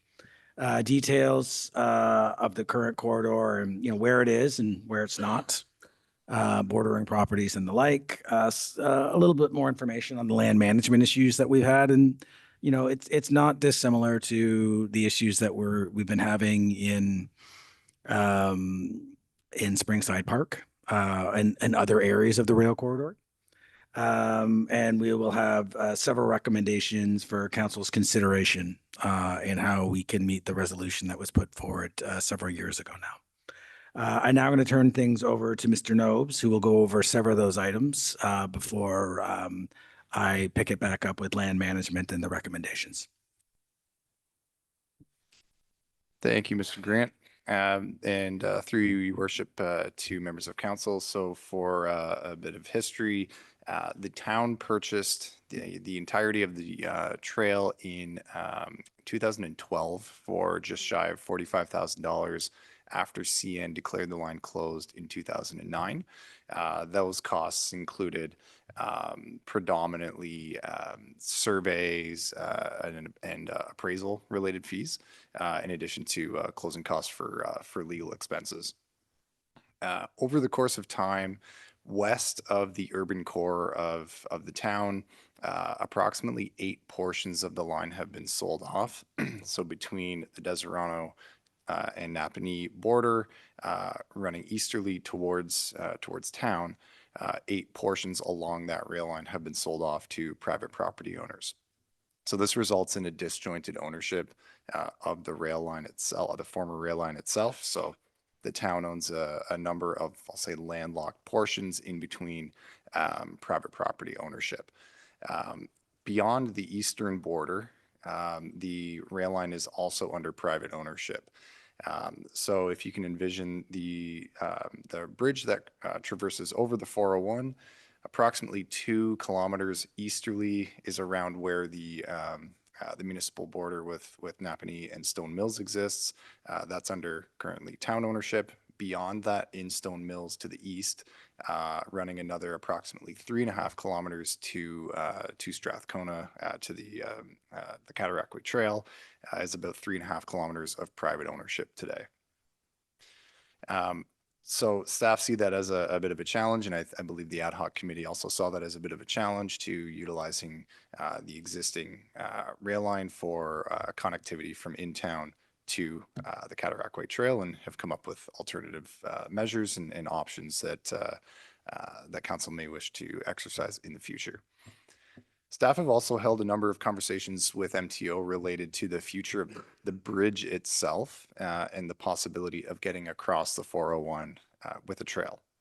So the MTO's confirmed that the town owns the bridge. We inherited the ownership of that bridge when we acquired it from CN. So unlike other bridges that traverse over the 401 with a road, those bridges are owned by the MTO. There are maintenance obligations for lower and upper tier municipalities for the surface maintenance, for example, the actual asphalt itself. But the structure of that bridge in those instances is under the purview of the MTO. We have the obligation from the MTO for biannual structural inspections on that bridge, and any remedial measures that come with those inspection results that we would need to fund. So for example, we have undertaken an assessment of that bridge last year, and it will be resulting in budgetary implications this year that council will hear about in the not too distant future. Regarding the highway improvements of the 401, the MTO does not have any approved budget for this work, and therefore they do not have a timeline. We would put a best guess at actual hard construction being undertaken through Napanee in the 10-year plus range, just given that. Early, I'll say, design alternatives are being considered, whether it's specific realignments or localized widening or wholesale widening, those are being discussed and evaluated by the MTO at this time. But there is no budget and there is no timeline that the MTO can commit to.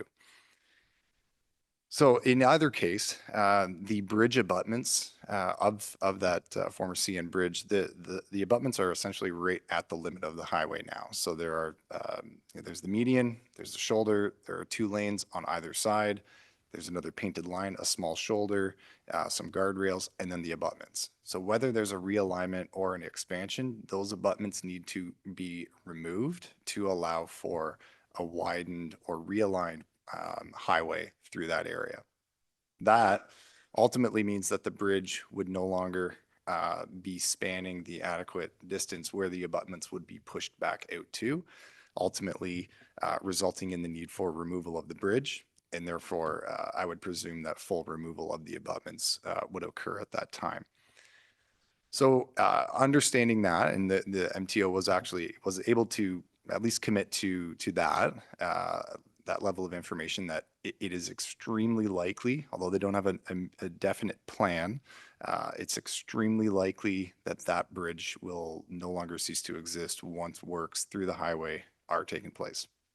So knowing that, staff asked the question of, okay, if that is the case, how are we going to get across the 401? How can the MTO work with the municipality to achieve the end result that we're after?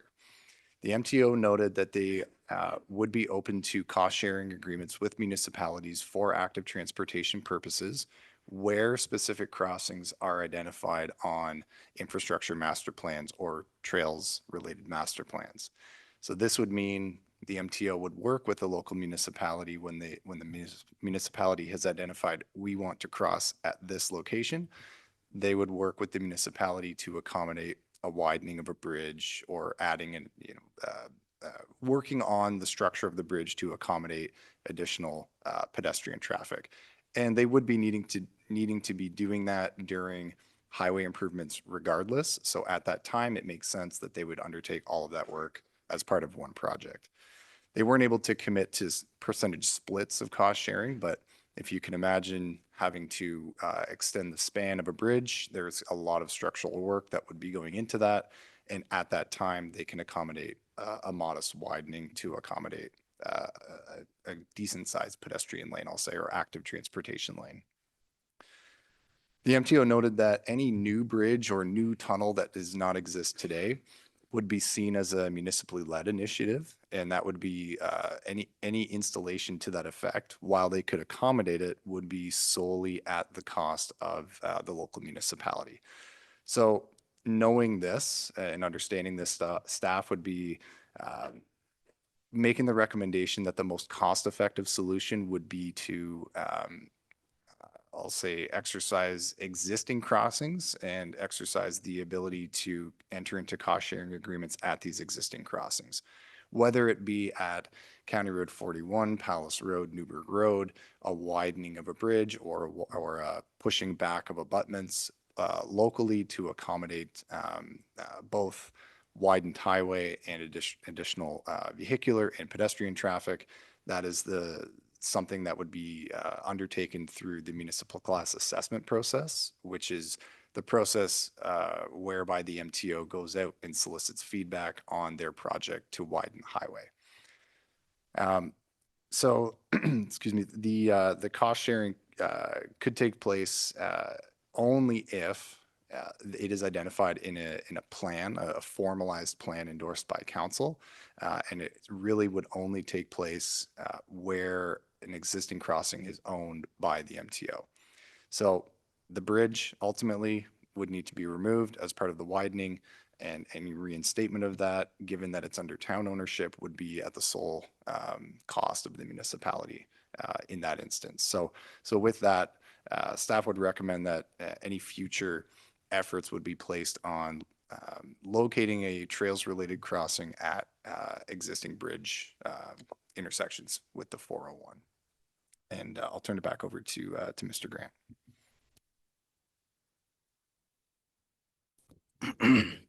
Thank you, Michael. So as we proceed, and Michael has indicated, and as well as the ad hoc committee, the existing rail corridor is not ideal in terms of reaching the destination of the Cataract Way Trail. That was the conclusion of the ad hoc committee. And while it does extend the length of Napanee, a greater distance within Stone Mills is private property. The immediate, and those are longer term issues. The immediate issues with the rail corridor itself is they've been subject to trespassing issues quite a bit. Now, the very same case law that allows people to shelter themselves in parks or other public property also applies to this rail corridor because we own it. It's not an area that is would be deemed a sensitive area in line with our encampment protocol. I know the landowners themselves have expressed some concerns with people from our property entering their property in a working farm with animals and heavy machinery and the like.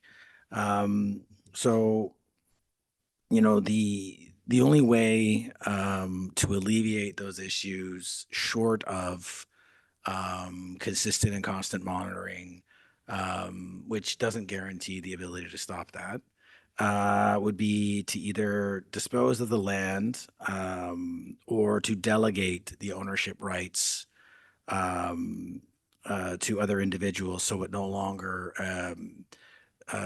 classifies as public property subject to the case law that allows those things to transpire.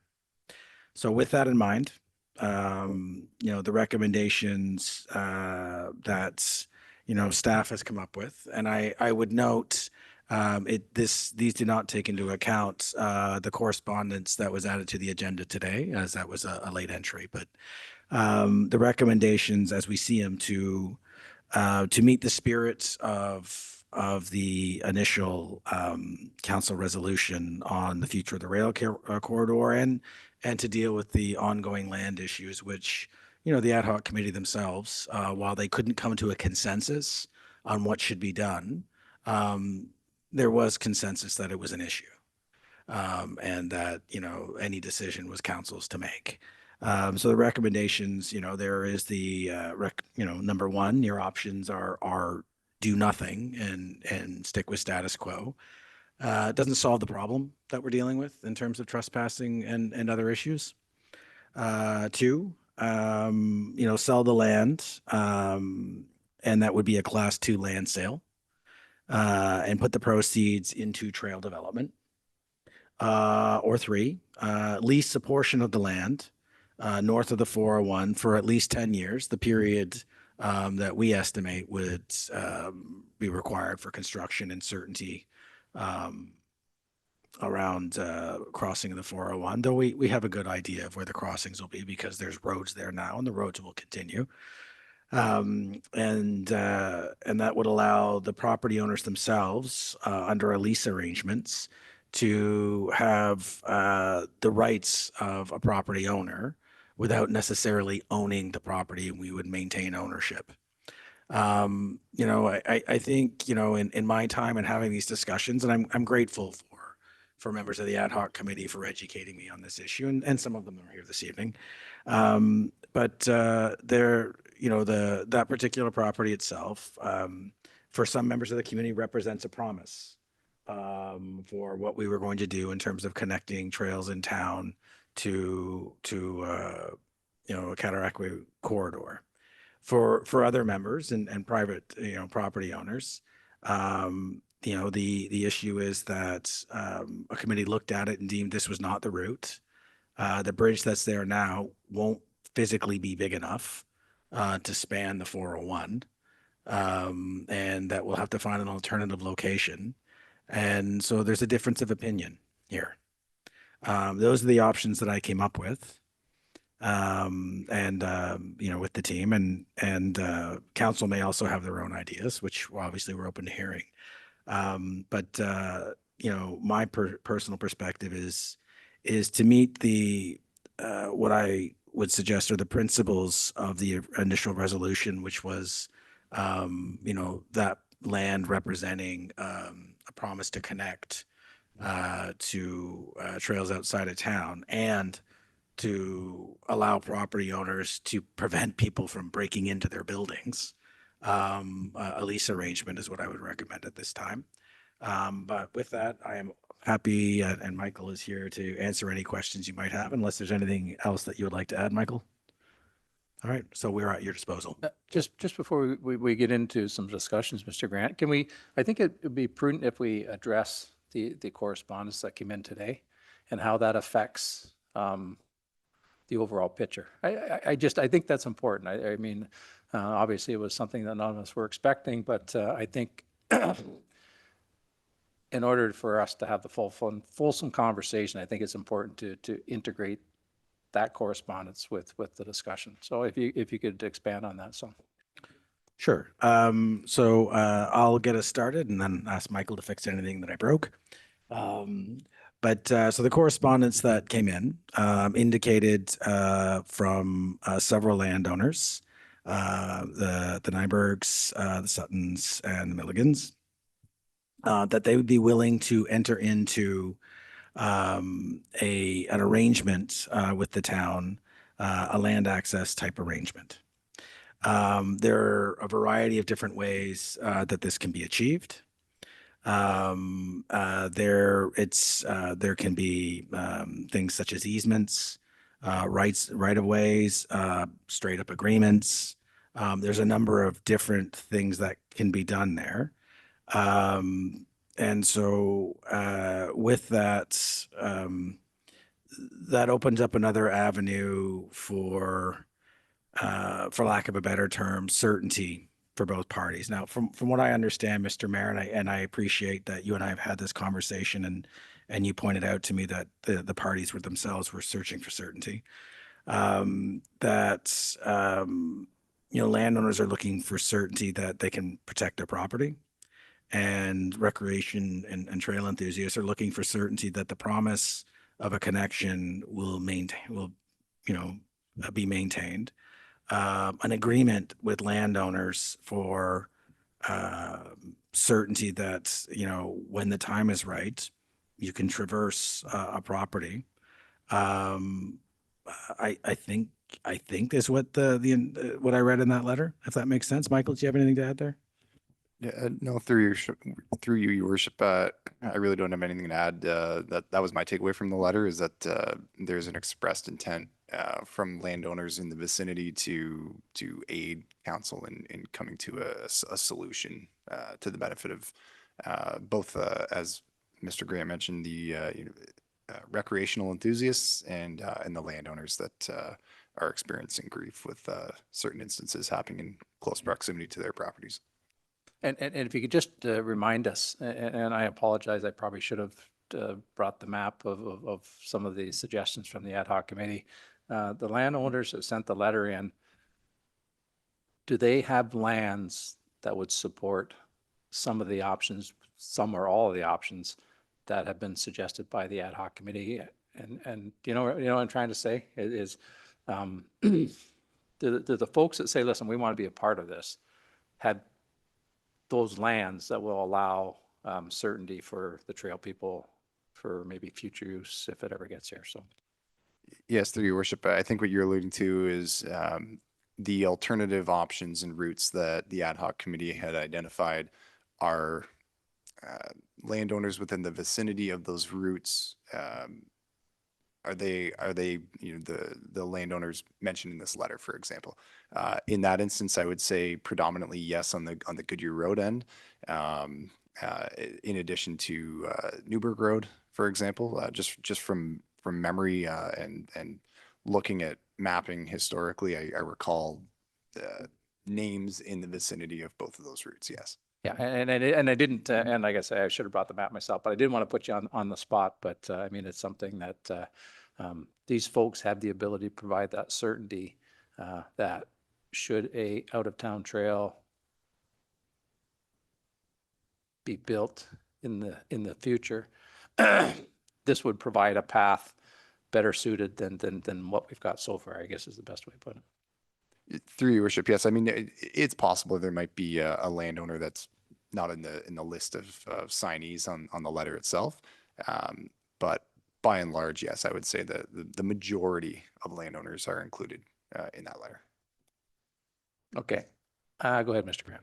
So what I'll add to that, Mr. Mayor, and I'll ask Michael maybe to give a bit more details, but you know, having looked at that, having looked at the letter today, and I had the opportunity to speak with Michael about it, the idea of a landowner providing right of way for trail or recreation access is I don't think it's new.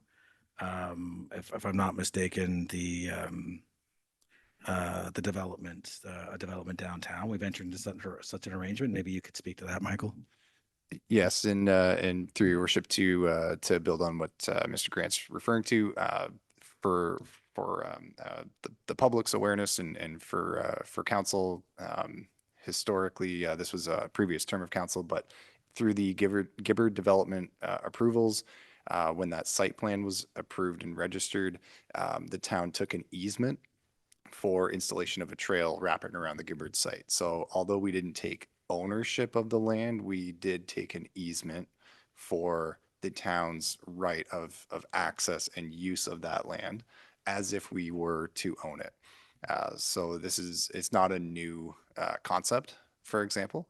And that is one example that currently exists where the town does have easement rights across private property for the town to do upgrades in the future for trail purposes. And I'm sorry, I apologize to council for getting a little bit out of order here, but I'm trying to get this straight in my mind is that an easement or a right of way wouldn't necessitate,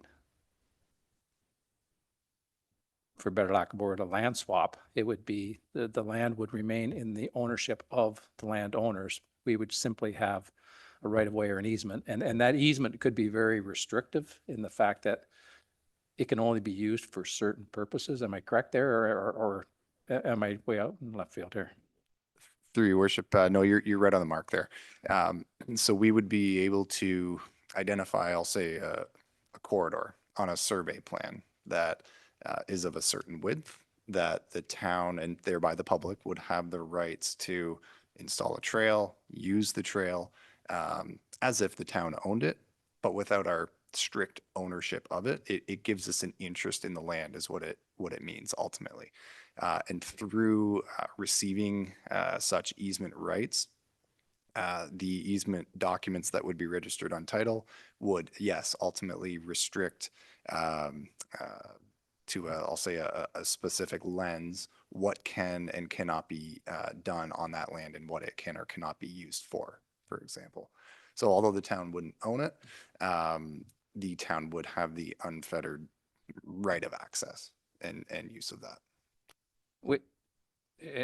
Sorry, yeah, I'm gonna go over here, but which is basically the essence of the letter received today, that the folks that have signed this letter say, hey, we want to be a part of this. So in essence, we're kind of talking the same language to a certain extent, I guess. So, and I apologize to council. I got way in front of everybody else, but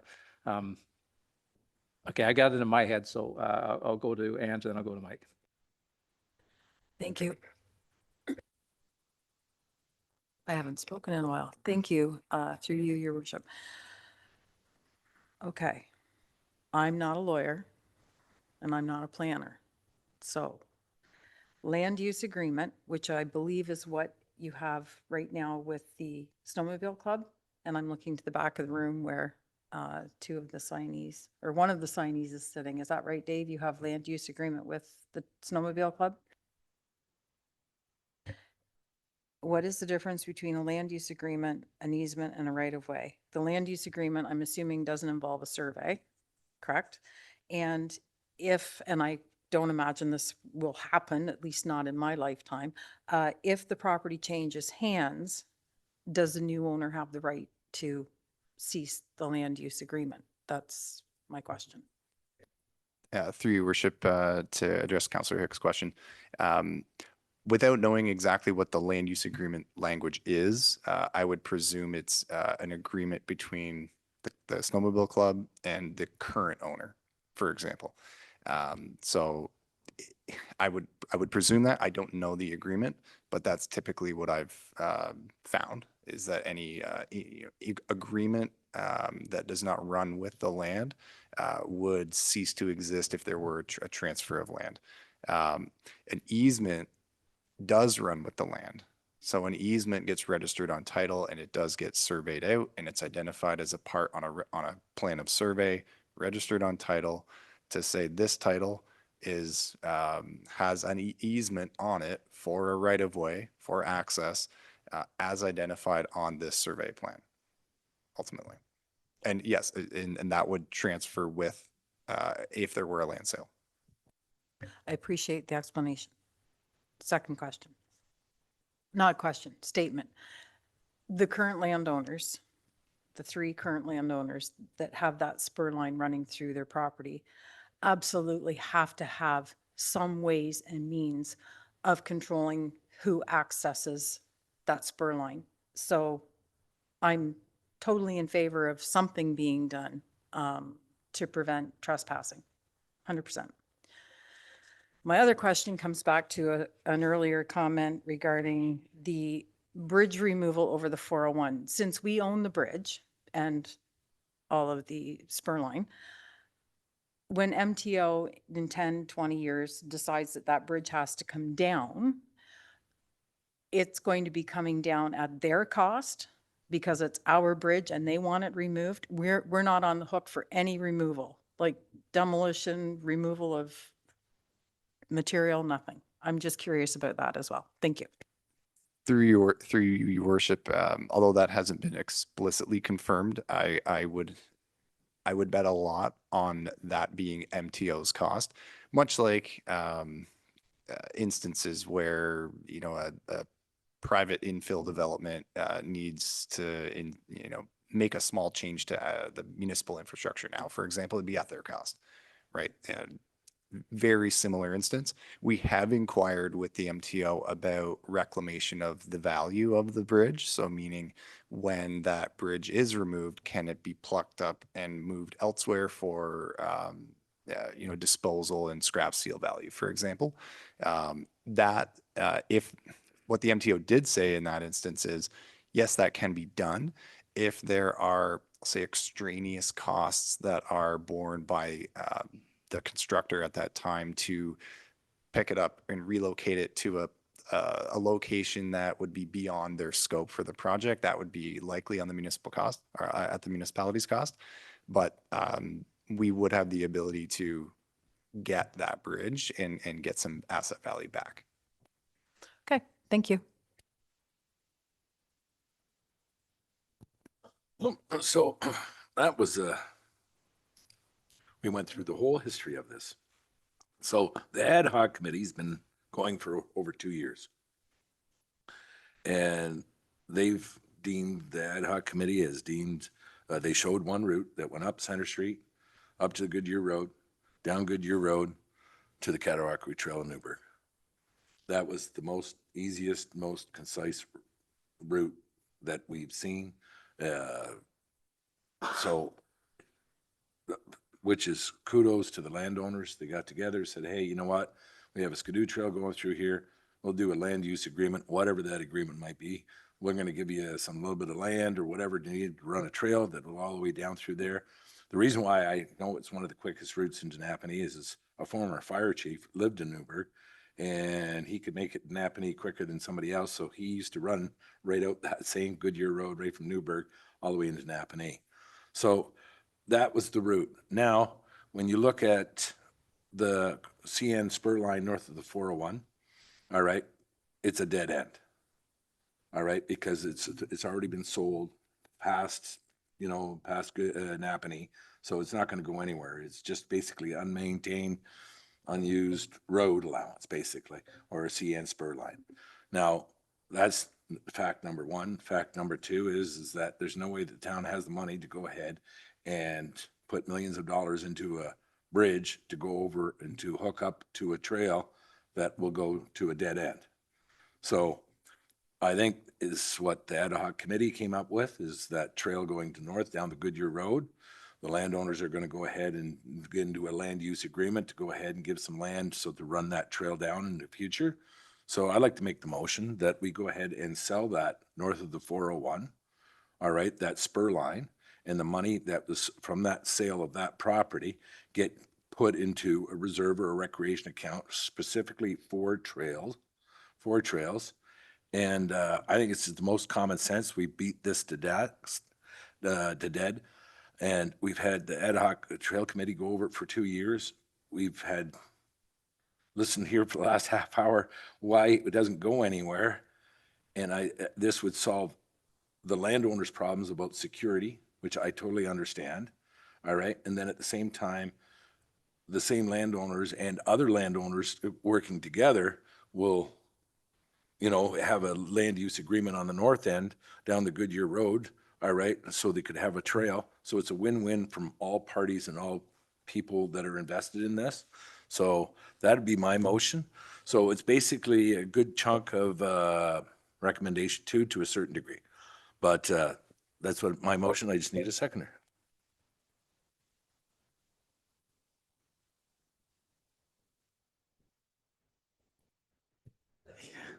So,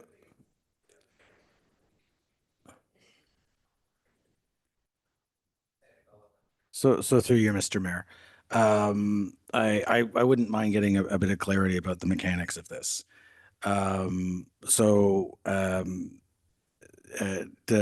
Does the mover of the motion envision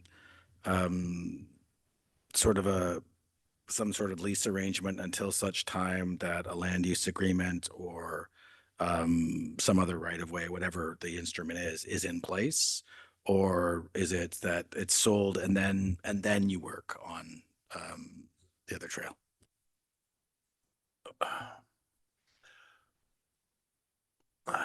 Call me naive. This is the farmer coming out of me. If somebody shakes my hand and says, hey, you know what? And another farmer says that I will give you land on the north side for a trail. All right. I deal with a lot of business with a lot of farmers. Like I mean, I can tell people that you might be a little bit shitty, but if Terry told me that, hey, you know what? I agree with this, and this is the reason why I agree with it, I can go to my deathbed knowing that Terry's going to go ahead and do it. All right. So I look at it that way. So number one, I have to have faith in the people that want it. They want that also. All right. They already let a Skidoo trail go through those properties. All right. And I don't want to go ahead and be 2 years from now or 3 years from now still discussing this same issue. All right. Because of, is this a lease or is this a trail, like a Skidoo trail? Is this an easement or is this, as soon as we get this sold, the money goes into the other thing, and then we go into discussion also with the landowners. All right, all of them get it, and we'll have a new committee at that time anyway. All right, and say, hey, what is the fairest for the municipality to protect the municipality and the liability, and also the landowners with liability, or because if somebody happens to go ahead and trip on a stone down a trail, you want to make sure that farmer's covered, that he's not liable also, because it's our trail, you know what I mean, that we're maintaining.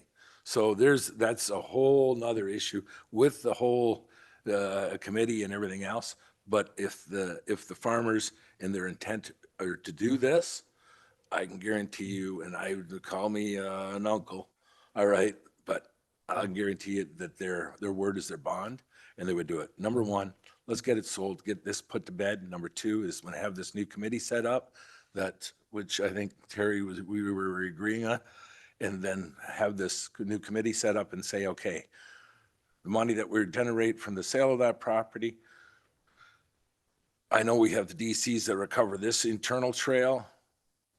Can we put lights on this? Do we want, that's committee might say, hey, do we want to expand on this with lights or benches or anything else?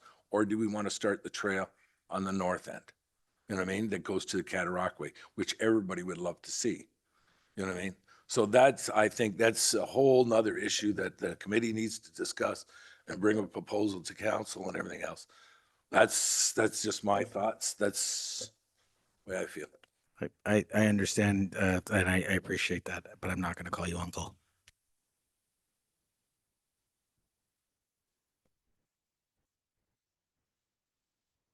I don't disagree with you, Mike. I think we are so close to the finish line of putting something together here, I think it would be prudent to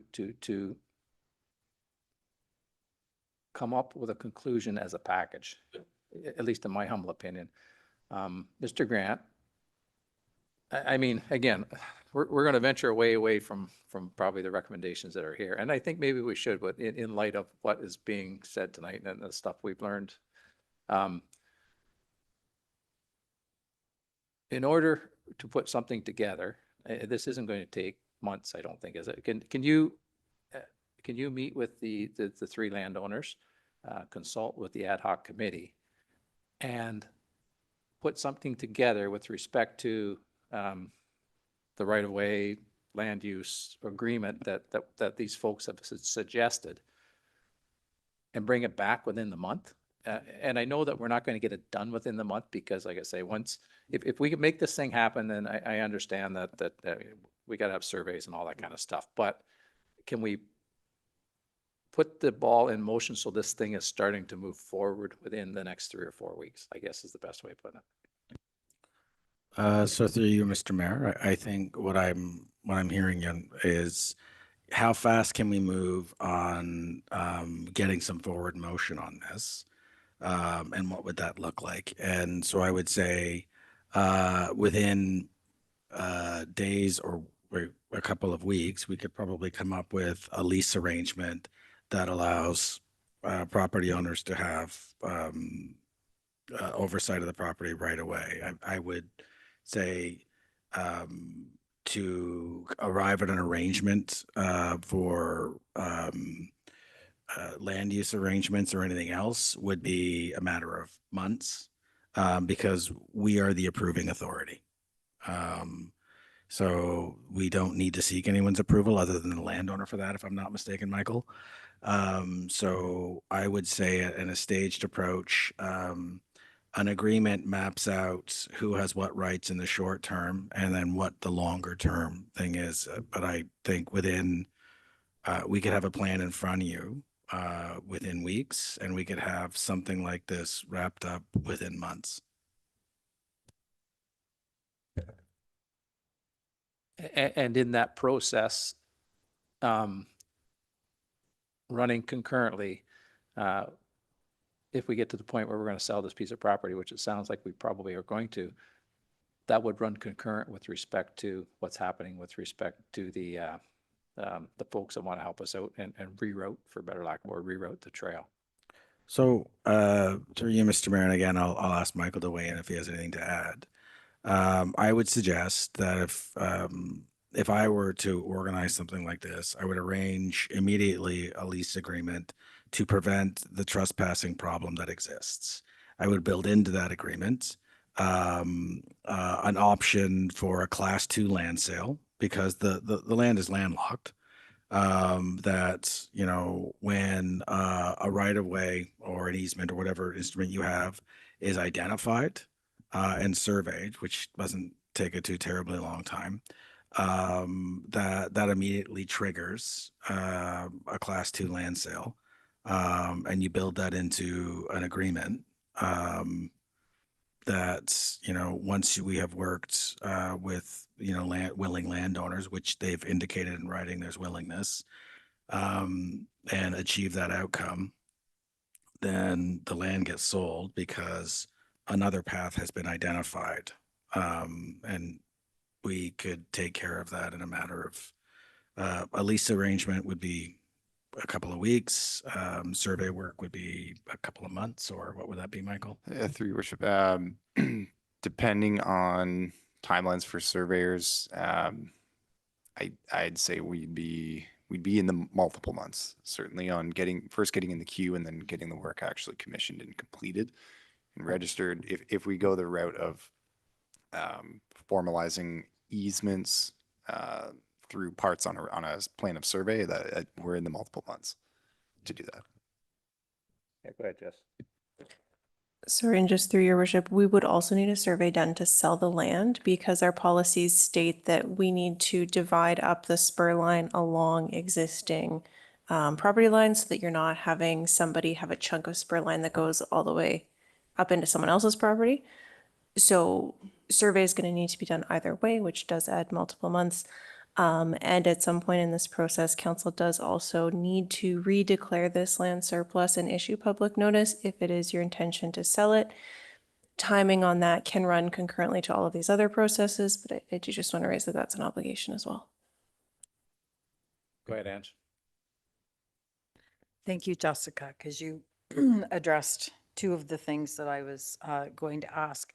So the most expeditious way forward to allow the property owners to have control over that spur line, Mill Spring Farms, because Rob Sutton is not part of this, he already owns the spur line on his property, is to do a short-term lease. Because that lease agreement can be written up and signed and in place within 2 weeks. Yes or no, because I have a follow-up on that. So through you, Mr. Mayor, I would say the duration of the lease is open to question. Sorry, how long does it take to create a lease agreement? Weeks. Okay. It's going to take a lot longer for a sale. So I'm just putting that out there so everyone understands why I'm saying lease at this point in time. You'd have to survey the spur line. You have to survey the north part of the property for the trail. So do a 2-for-1, get the survey in there, do this. That cost is absorbed by the municipality? Yes or no? So I would suggest that the cost would be upfront, that would be fronted by the municipality and recouped by the sale, or by the proceeds of the sale and any salvage. So then you have a clear path forward up to the point of Mr. Sutton's property, because Mr. Sutton is in Stone Mills. So whatever easement happens there, that has to be between Mr. Sutton and Stone Mills, am I right? It's part of their jurisdiction, not Greater Napanee's. That is correct, Councillor. So if I ask the question again, right now, the most expeditious way for Mill Spring Farms to have control over the spur line that runs through their property so that they can phone the police and have trespassers removed without having to go through the town is a lease agreement. Am I right? I would suggest you're correct, Councillor. And I'm going to look to the back of the room. You're not on camera, but do you three gentlemen understand?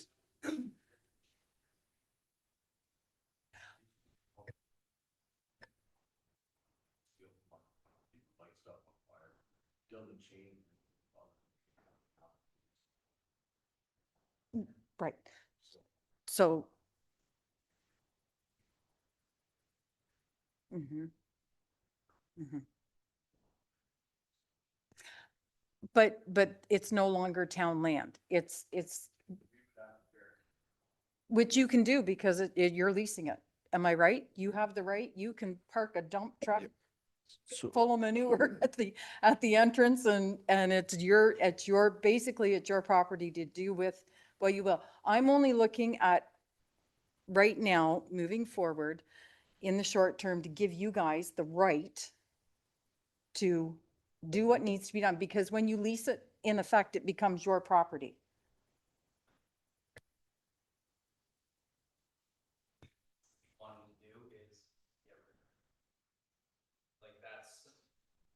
You mean take out the take out?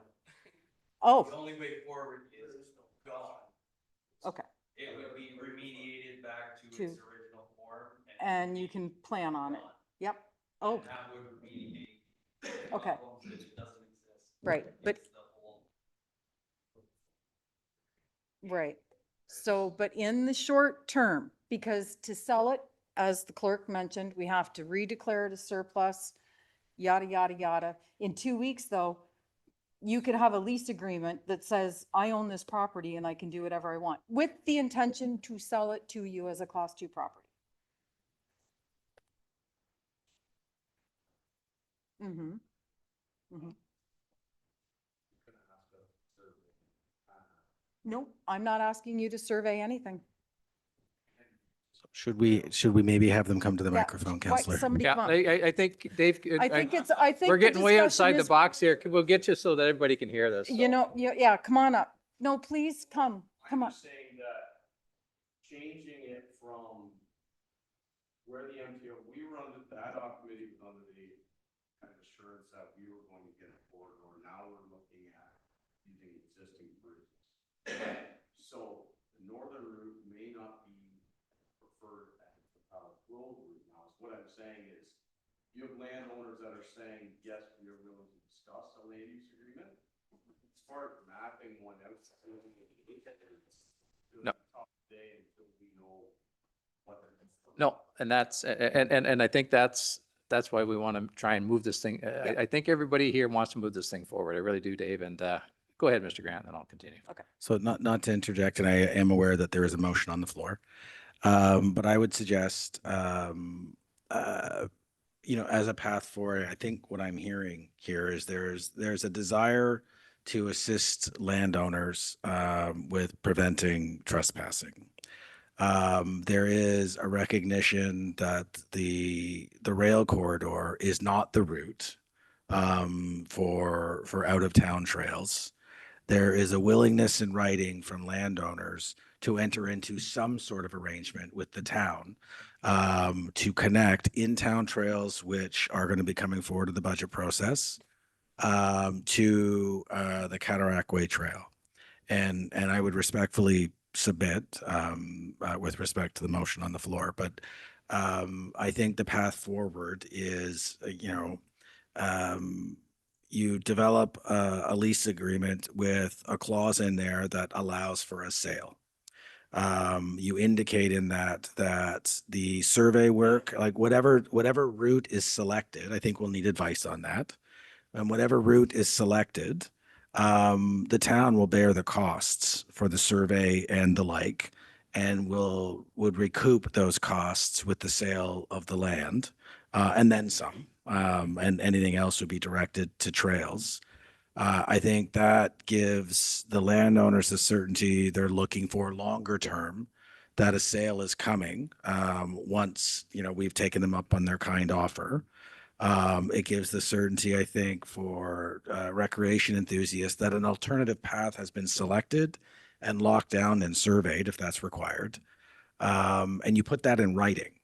And when you put that in writing, it starts with a lease, quickly turns, or as quickly as we can move, to a sale agreement for the existing corridor because another corridor is locked down. And all of those actions can move concurrently. Because as the clerk has pointed out, we need to survey land for a sale. We also need to survey likely, if that's the route that council goes, an alternative route. But the routes, all the hard work for the routes have been done by the ad hoc committee. There's 3 options, you pick one of them. And we get advice on that. But I think that's probably the path forward to bring all of those items together. But that's just my perspective. Yeah, I gotta let some other folks talk. Go ahead, Brian. Thank you, through your worship. I know this is a back and forth, okay? We've already sold parts of the rail line to the west. We know that, okay? If this was a road allowance going nowhere, we would have sold it, period. Like we should dispose of this land, just get rid of it and get on with it. Probably should never have really agreed to buy it in the first place without talking to Stone Mills and talking to other landowners as to if this trail could have ever, or if this rail could have ever hooked up to Cataract Way, because it never could, in the way it's laid out. So I think we should be looking at it as a road allowance. I agree with Councillor Shank. We should go with option number 2 here and sell this portion of the rail corridor off. We've got people saying, yeah, we're going to give you some land to run a trail through our property wherever it may seem fit. We know that's going to happen as well. So I would second Councillor Shank's motion there. I think we just need to get this done. Okay, Well, we can put the motion on the floor and continue the conversation. So let's put the motion on the floor and we'll see where it goes. Moved by Councillor Shank, which is option number 2, seconded by Councillor, Deputy Mayor Calver. Yep, go ahead, Mike. Jessica, with option 2, do we have to deem it to be surplus first? And then, Yes, so through your worship, under our bylaw, you do need to declare it surplus with the intention of selling it. We need to issue public notice before council commits to a sale. We do have to do that public process. So you can signal that intent, you can declare it surplus, you can start the ball rolling. And certainly if you would like to do a lease agreement in the interim as an additional step, that would also be permissible. so we have to follow our process. Everything that we have processes for everything. So we already have that motion on the table, but that's kind of a mute because we can't sell something that we haven't deemed surplus, because that's how you get yourself in trouble. So I will go ahead and make the motion that we deem it surplus for the sole reason, all right? How many times have people have mentioned, all right, that this is a landlocked piece of property? The CAO has mentioned it. Everybody's mentioned a landlocked piece of property.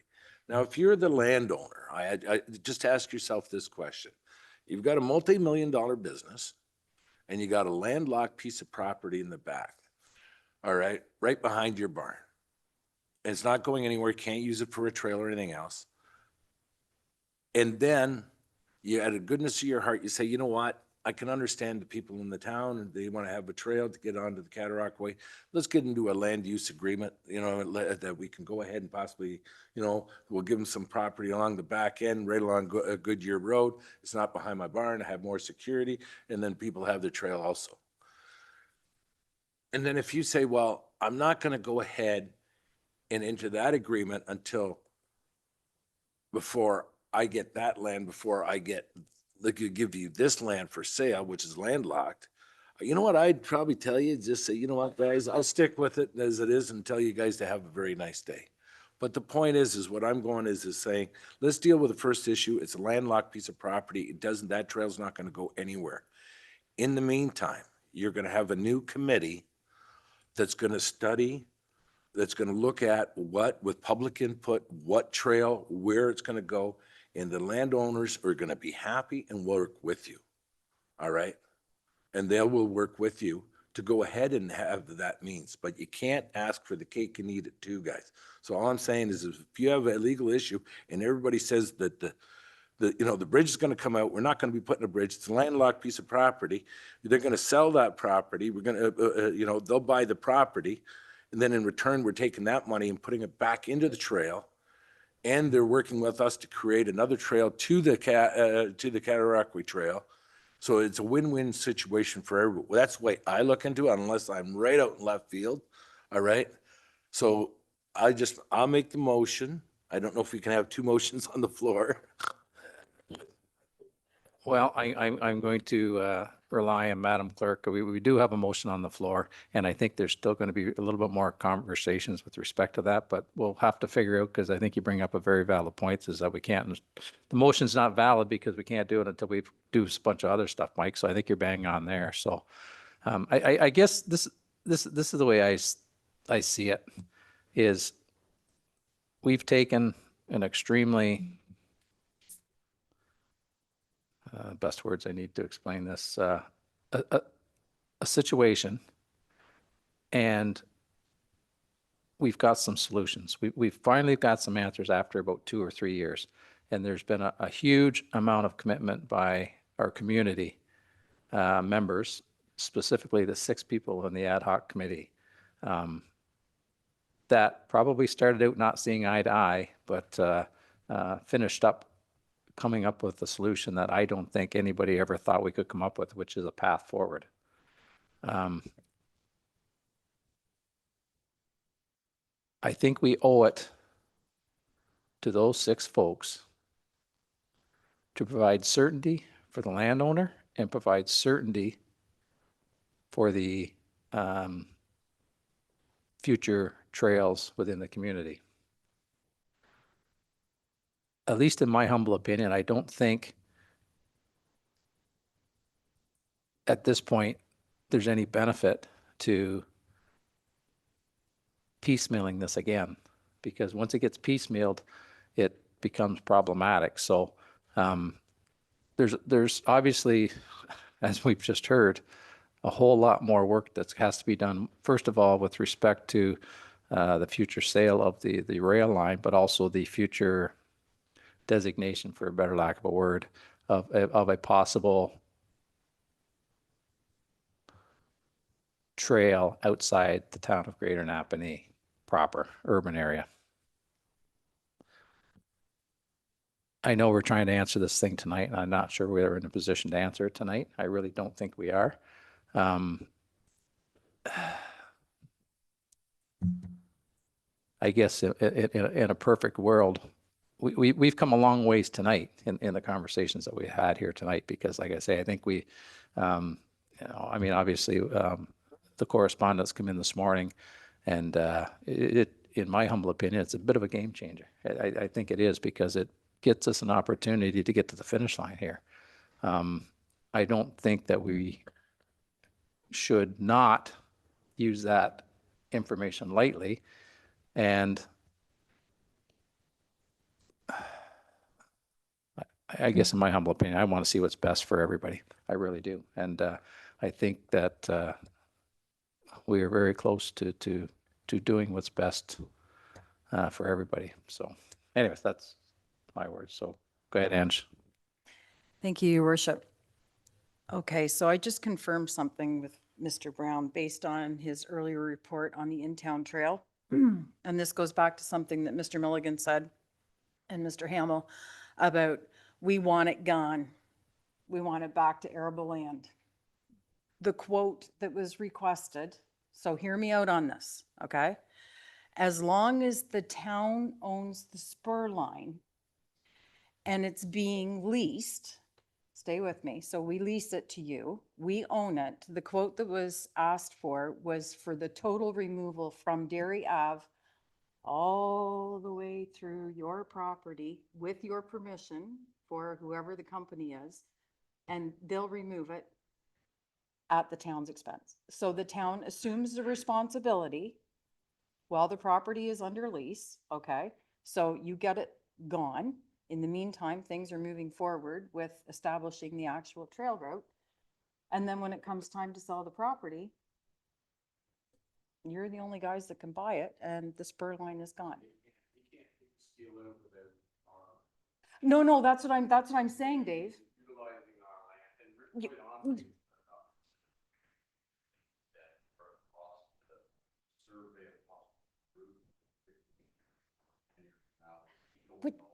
But no, I'm not talking about the survey. Hear me out, okay?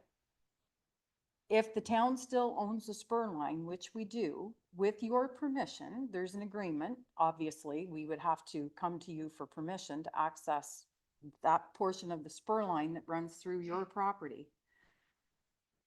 Mr. Hamill just said that you want it gone. No sign that there was ever a rail line there.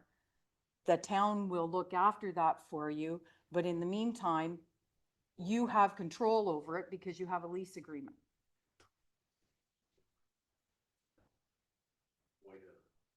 Well,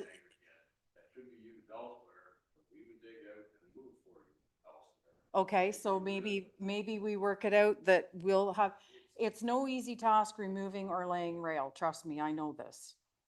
This is not, but if you guys want the aggregate that's underneath, maybe something can be worked out with that. I don't know if that's part of the quote.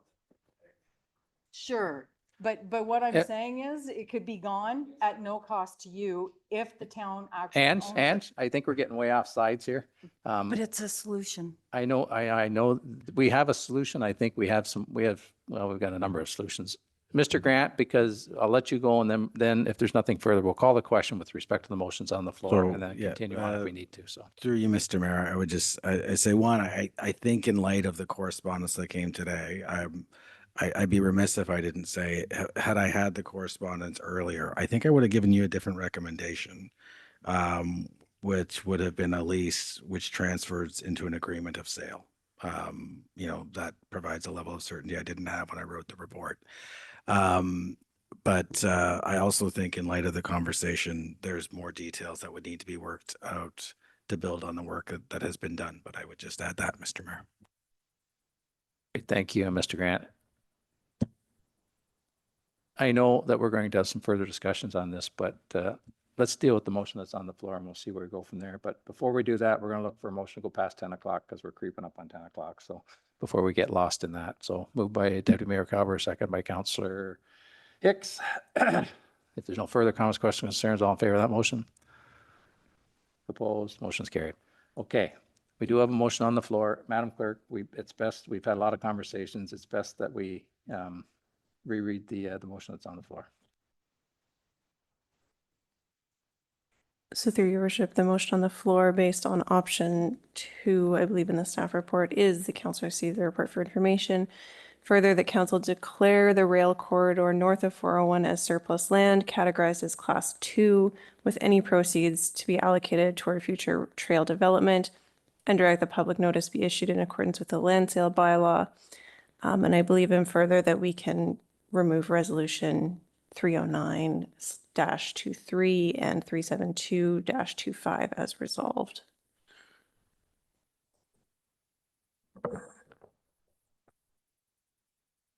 Okay. Is everybody, Mike's asked for a recorded vote. Does everybody understand the motion that's on the floor? I'm not seeing any no's, so I will turn it over to Madam Clerk. Ward 1, Councillor Shank. Ward 2, Councillor Hicks. No. Ward 4, Councillor Norrie. Yes. Ward 5, Councillor Martin. Yes. Deputy Mayor Calver. Yes. Mayor Richardson. No. That motion is carried. Okay. Does that conclude 10.7?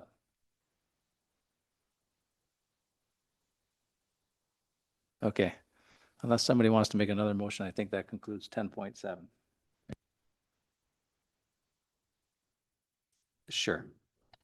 And it'll be short, and concise. It's like I said, is that last time the ad hoc came here October 14th, they were saying about having a new committee set up. All right.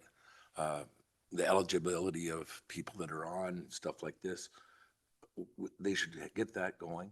So these discussions that we've had here also for future trails and what they want and what Councillor Hicks has said about, lights, other stuff, fundraising that way, you know what I mean? That they can get this going so that, with the MTO, with the widening of Center Street, if it ends up being Center Street underpass, because they had mentioned about, the risk of the high speed going through there and some of it may be Palace Road or whatever, that they can start that process of those discussions and have a good working committee that way.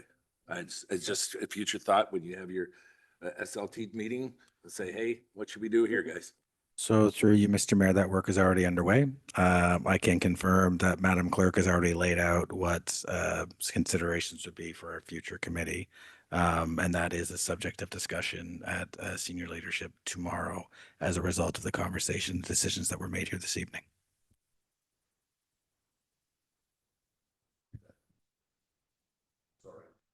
That letter that the landowners had put in, I thought was a game changer for a lot of things too. How are we going to deal with the letter?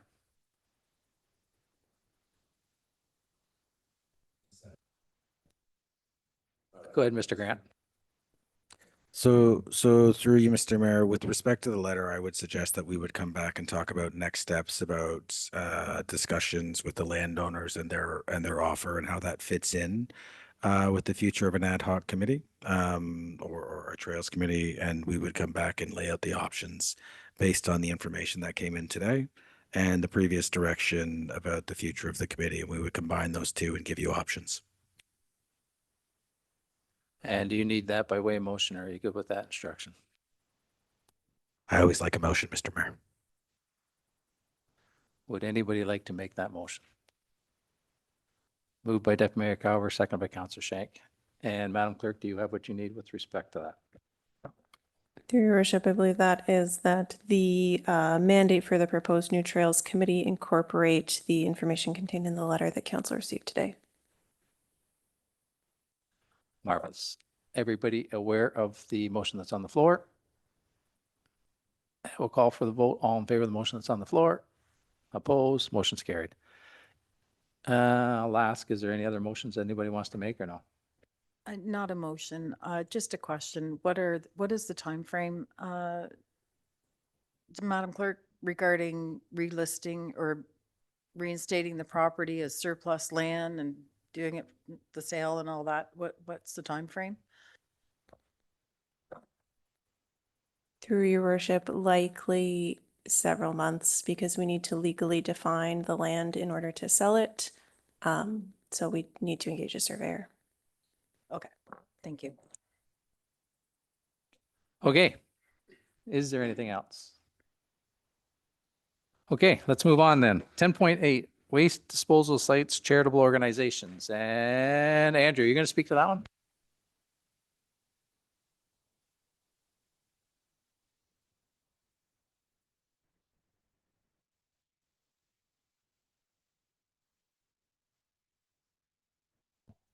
Through your worship, just a quick background on this report to talk council through it a bit. We currently have 3 charitable or also referred to nonprofit organizations that are using the town's waste disposal sites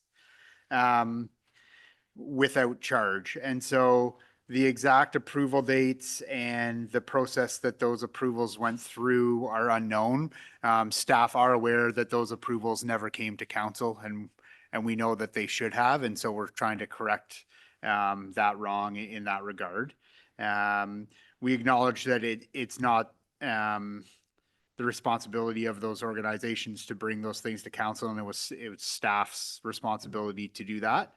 And we're just looking from council for staff to give staff some direction on how we should deal with those charities so that we're dealing with them all evenly, and if any others were to come forward, that we have a consistent approach in dealing with them. Staff have put together 4 options. Option 1 is the do nothing option, that we continue to allow them to dispose for free, and that we start tracking that lost revenue, which we haven't been, and bring that back to council for consideration so they know what they're looking at. Option 2 is a phase-in approach where we would bring them up to full costing over the course of a year. A little difficult for the staff at the sites to decipher that, and we'd have to work with them, and there'd be some implications for our fee bylaw. Option 3 is to have the organizations apply for town grants.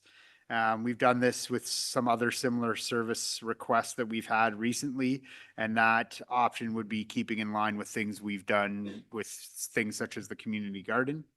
Or option 4 is to make the charitable organizations pay the current disposal rate right now.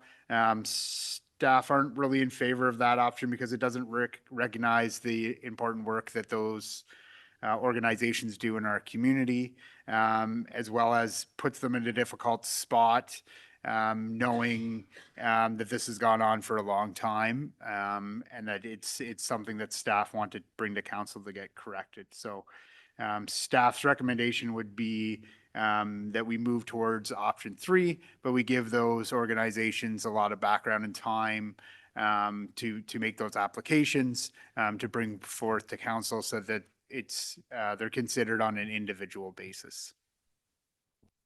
Great, thanks. Andrew, is there any questions or comments? Go ahead, Ange. I'll move staff recommendation, your worship, option number 3. We do have a motion and seconded by Councillor Shank that direct the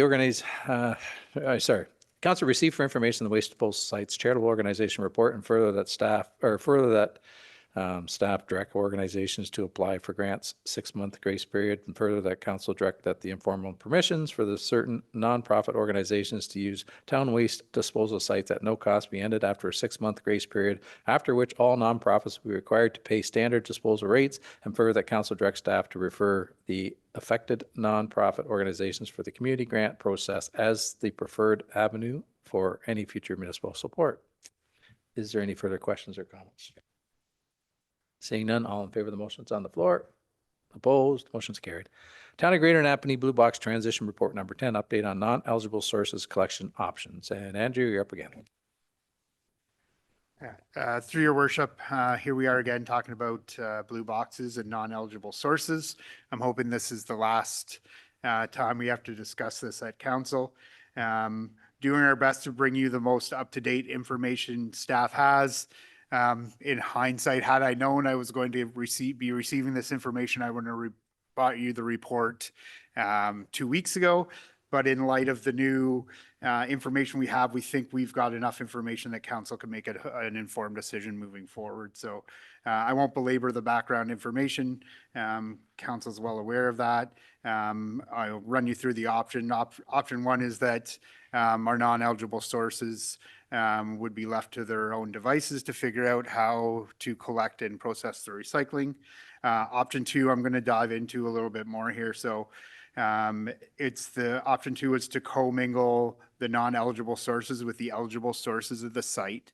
Given the new Q&A document that's come out and a meeting that I held with Circular Materials Ontario, that pricing is based on what Circular Materials Ontario is expecting from eligible sources that do not receive curbside collection, a tonnage or a weight from those sources. They can't provide me what that X is. Knowing what I know of our waste collection, we provide curbside collection to all residents, so that number is going to be very low.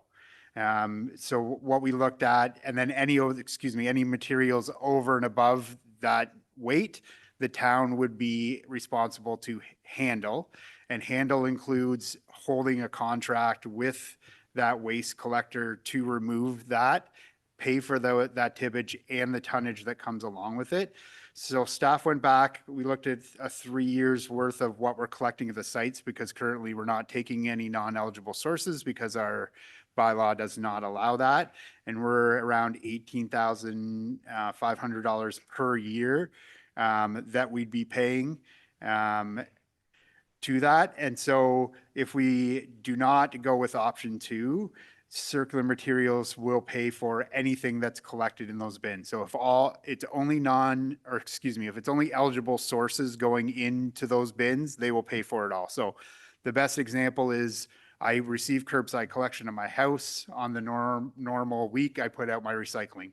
I buy a refrigerator, I buy a large piece of furniture, I have a large amount of cardboard. I can't take it curbside. It's easier for me to take it to the site. I can take it to the site. Circular Materials continues to pay for that if we do not use option two.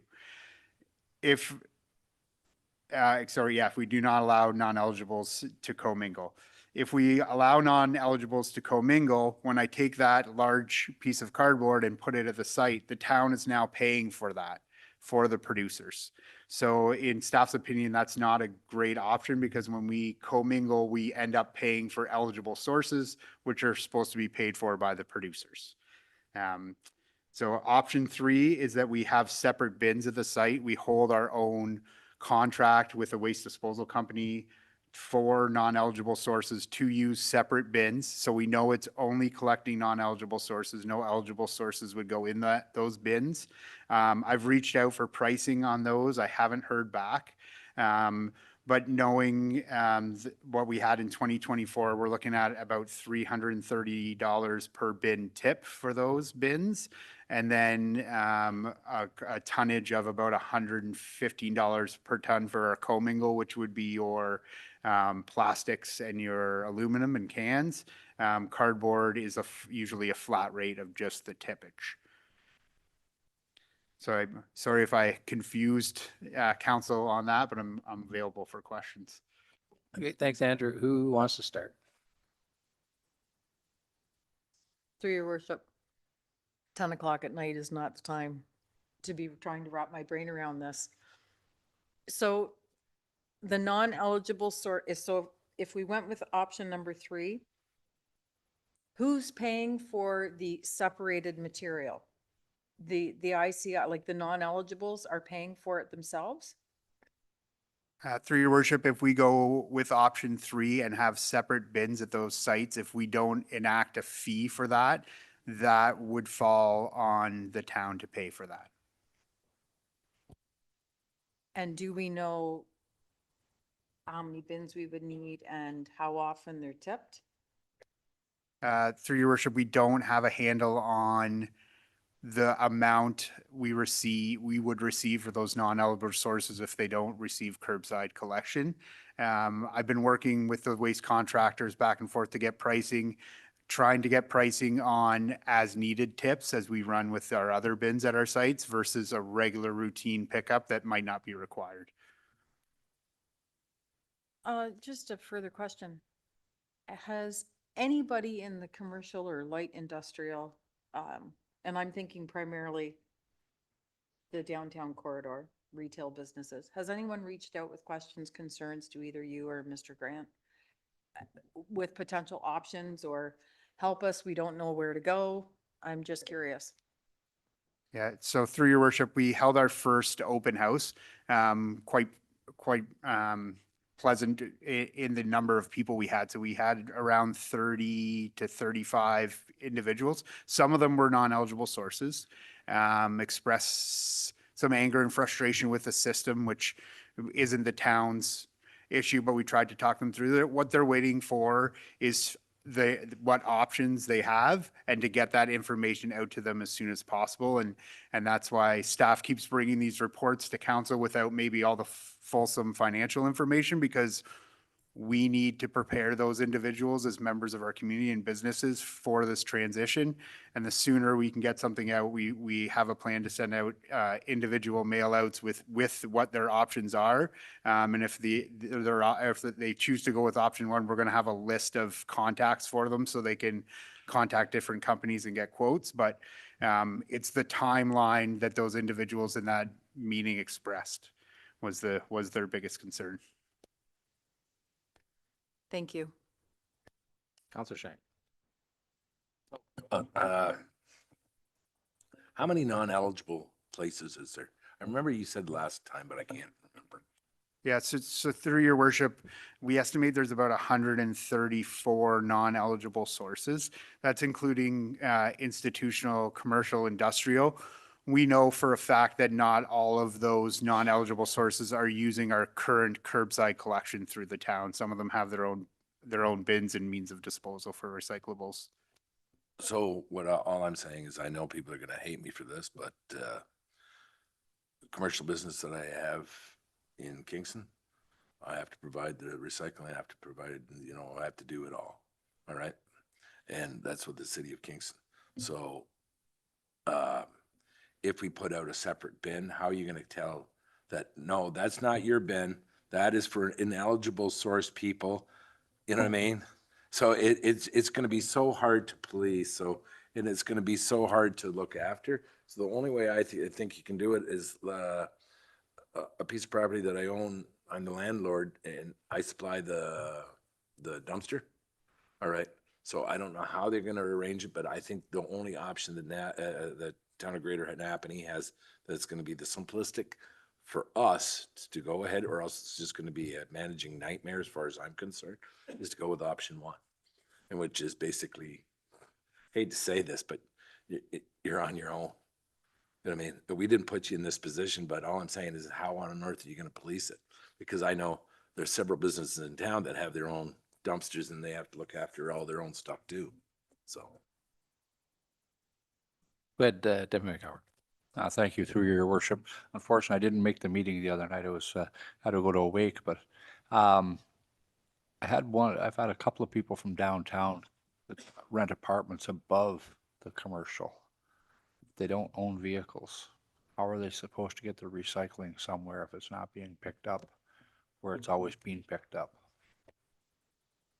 Yeah, so through your worship, in a mixed scenario like that, the people that are in those apartments who are residents, their waste or their recycling can go curbside and will be collected as part of the new system. It's the storefronts and the commercial premises that won't be collected. So the collection company we're using, how are they going to know whether it's Joe Blow's up top recycling or the store owners below? Through your worship, very, very good question, and one I've had several times. We provided lengthy data reports to Circular Materials Ontario, including those addresses of mixed and those addresses of our non-eligible sources. However, on the day of collection, that's going to be up to that waste collection company to decipher which is commercial and which is residential. Okay, thank you. Is there anybody else want to comment before? Go ahead, Councilor Hicks. Thank you, Your Worship. Andrew, so if we put a separate bin at the site and Acme Soda Company takes their stuff to the disposal site and they put their product in the appropriate bin, can they not show proof of who they are? I'm assuming the staff at the sites are staffed. They don't just let somebody from Kingston drive down and drop their stuff off. You have to show proof of residency, so it would operate the same way. And is it going to be Atura that collects those bins and bills us directly for that? Or is it a completely separate company? Do we have to arrange a separate company? Yeah, so through your worship, you're correct. Through our environmental approval there, we're only allowed to accept waste from residents of Napanee. And therefore, every time someone enters one of our waste sites, their address and names are collected. We would need to amend our bylaw to allow commercial premises to dispose of just recycling at those sites. But I feel confident in the staff that we have at those sites that they'd be able to speak with those individuals they pull up. It would be some education for staff and for those commercial premises. They would be separate bins. We would keep them separate. In regards to your second question, that contract we could have with any waste company who's able to collect recycling. So I've reached out to the two obvious ones. I think it's pertinent of staff to get 3 quotes as we normally do for this type of work. But they would be separate bins in separate areas to separate that waste. Okay, so just gonna. Yeah, go ahead, Anne. May I? So if you had businesses register with the town as a non-eligible source, there would be a checklist. So Acme Soda Company would be on the list. They can drop their stuff off. Could they be billed then a percentage of our cost? Through your worship, that a system like that would work. I would suggest from a staff level that we would need to go back to a fee for recycling for those non-eligible sources versus an invoicing back to those individuals. It'd be more of a fee based on what we assume we're going to collect and what it's going to cost us to have those bins tipped if council so chose. Okay, thank you. I can't think of it. Well, I can think of other stuff, but. Is there anything else? I think staff is looking for some direction here. There's a number of different options. None of them really appealing to anybody, but there's a number of different options. What do you want to do, council?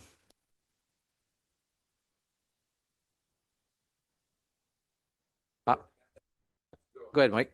All I'm saying is it was $18,400 minimum. That's what the cost is going to be per year, right? Through your worship, that would be if we commingle, because Circular Materials Ontario is going to give us a weight they'll collect, and anything over that we're going to pay. And based on what we're collecting from eligible sources at our sites up until 2024, when we got that data, that was the average I came up with for both sites combined. In option 3, one would assume it's going to be a lot less than that, but I can't put a number to it because we've never factored in what we're collecting curbside from non-eligibles. But I don't want to be the bad guy here, but as far as I'm concerned, until you know exactly how this circle government recycling business is going to be? Because this is changing weekly. No, nothing against you for, you know what I mean? It's not your fault. It's just like going, oh my goodness. So I think we just go with option one until we figure out, and if we can help them out, then we'll figure out how we can help them out. But until we know what we're doing, unless somebody has a better idea, that's the only way I can see it. And by option one, that means we have to reverse the resolution 42625. Am I correct, Madam Clerk?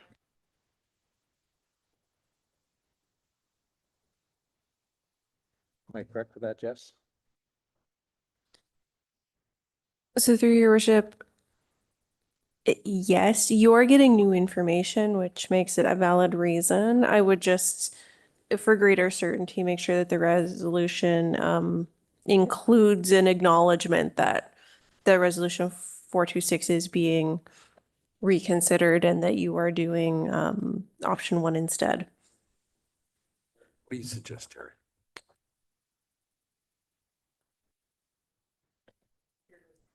Well, I know when we had this discussion before, the commingle was about the fairest thing that we figured that was the most viable option, I guess. What's changed that is the fact that it's going to cost more than what we thought. Am I correct, Andrew? Yeah, through your worship, you're correct. And the issue from a staff level is that the producers are supposed to be taking responsibility for paying for recycling in Ontario, especially eligible sources. And if we now choose option two and commingle, we as the town or the taxpayers will be paying for eligible sources. And so I have a bit of an issue with that because it doesn't meet the requirements or doesn't meet the expectations of what this process was to do. If council was to so choose, and I'm not going to make a decision for council, but if council was so choose that we need to help out our community members and offer an option for disposal, option three would be the least expensive moving forward, if that was council's choice. And that's to provide a dedicated bin for the folks that are part of this ICI that would have to drive the stuff there themselves. Through your worship, that's correct. And we would be responsible for paying to get rid of that. That is correct. And did we have a cost on that? Yeah, through your worship, I don't have a cost on the amount we're going to collect or the amount of bins we need to be tipped. The bin tippage would be somewhere in the $300 to $350 range per tip, and then there would be a tonnage fee for your plastics and aluminum cans. And that would require staff at the dump to ensure that the only thing that got thrown in there was from the people that were ineligible people, as opposed to somebody shows up and says, I got a bunch of recycle that I didn't put up by the road. I just want to get rid of it. It goes in that bin. But if you're, say, a store downtown, decide you're going to run the recycle down to South Fred because they won't pick it up in front of your store, you got to put it in that bin. Through your worship, that's correct. And staff feel that's an attainable goal to educate staff around that. They have fairly good control at both gates facilities as to where waste goes and ensuring it goes in the proper spot.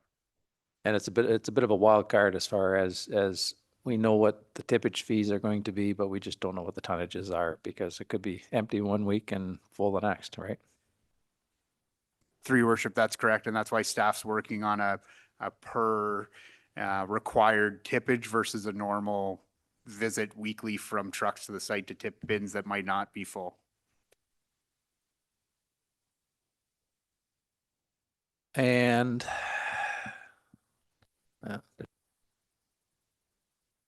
okay, I think those are what our options are. Is that they throw caution to the wind and just tell the people that are ineligible that it's the province's fault. And if you have a problem with that, call Doug Ford. Or number three, that we can provide some service, but we're getting outside the box again because we're now paying for something that we shouldn't be paying for. And it's a little bit of a wild card because we don't know what we're paying for. Those are your options. Go ahead, Ange. Thank you, Your Worship. So Andrew, basically option three, it's going to be less than $18,500. That's, I think I heard you say that earlier. I will make the motion. Oh, no, we already have something on the floor, don't we? No, not Councillor yet. Shank. Didn't you make a motion? Did you make a? rescind my motion. Okay. I think three was, Yeah. I'm sorry. Yeah, go ahead, Ange, and then I'll go to Mike. Yeah. Okay. I will move option 3. I will leave it to Andrew and staff at the sites to come up with a plan on how they're going to control this, because if you have somebody that's driving a Ford Mustang to work every day, they're not going to be able to pack a week's worth of cardboard and plastic into the trunk of their car. So they may contract someone, in which case there has to be some reasonable way for the site staff to monitor that and direct them to the right, okay? And then maybe we can look at cost recovery after we've done 6 months. I don't know, but option 3, I move option 3. Okay, do we have a seconder? Second by Councillor Shank. Is there any other questions, comments, concerns? And I do have a question, but I'll ask everybody else first. With option 3, as I'm going to ask the question, I'm going to read it as well, is that we can do this on a 12-month basis to see whether or not this is going to be cost effective. I mean, it's effectively as the service level we're going to offer, right? And so we have the option that if it becomes far too expensive, that we can get out of it after a year. Through your worship, yeah, I will work with the whatever waste provider that gives us the best price to ensure that we can do a 12-month trial period on those bins. Okay, well, that gives us a note on that anyways, right? So anyways, that's the only question I have. Does anybody else have any questions? Seeing none, we'll call the question. All in favor of the motion that's on the floor? Opposed? Motion's carried.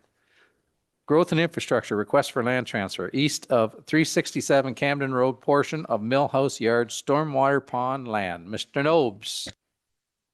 Thank you, Worship. I'll be brief. The landowner at 367 Camden Road, Randy Volek, has looked to acquire a very small sliver of town-owned stormwater pond land. This is not land that actual infrastructure is on. It's just say dead space per se.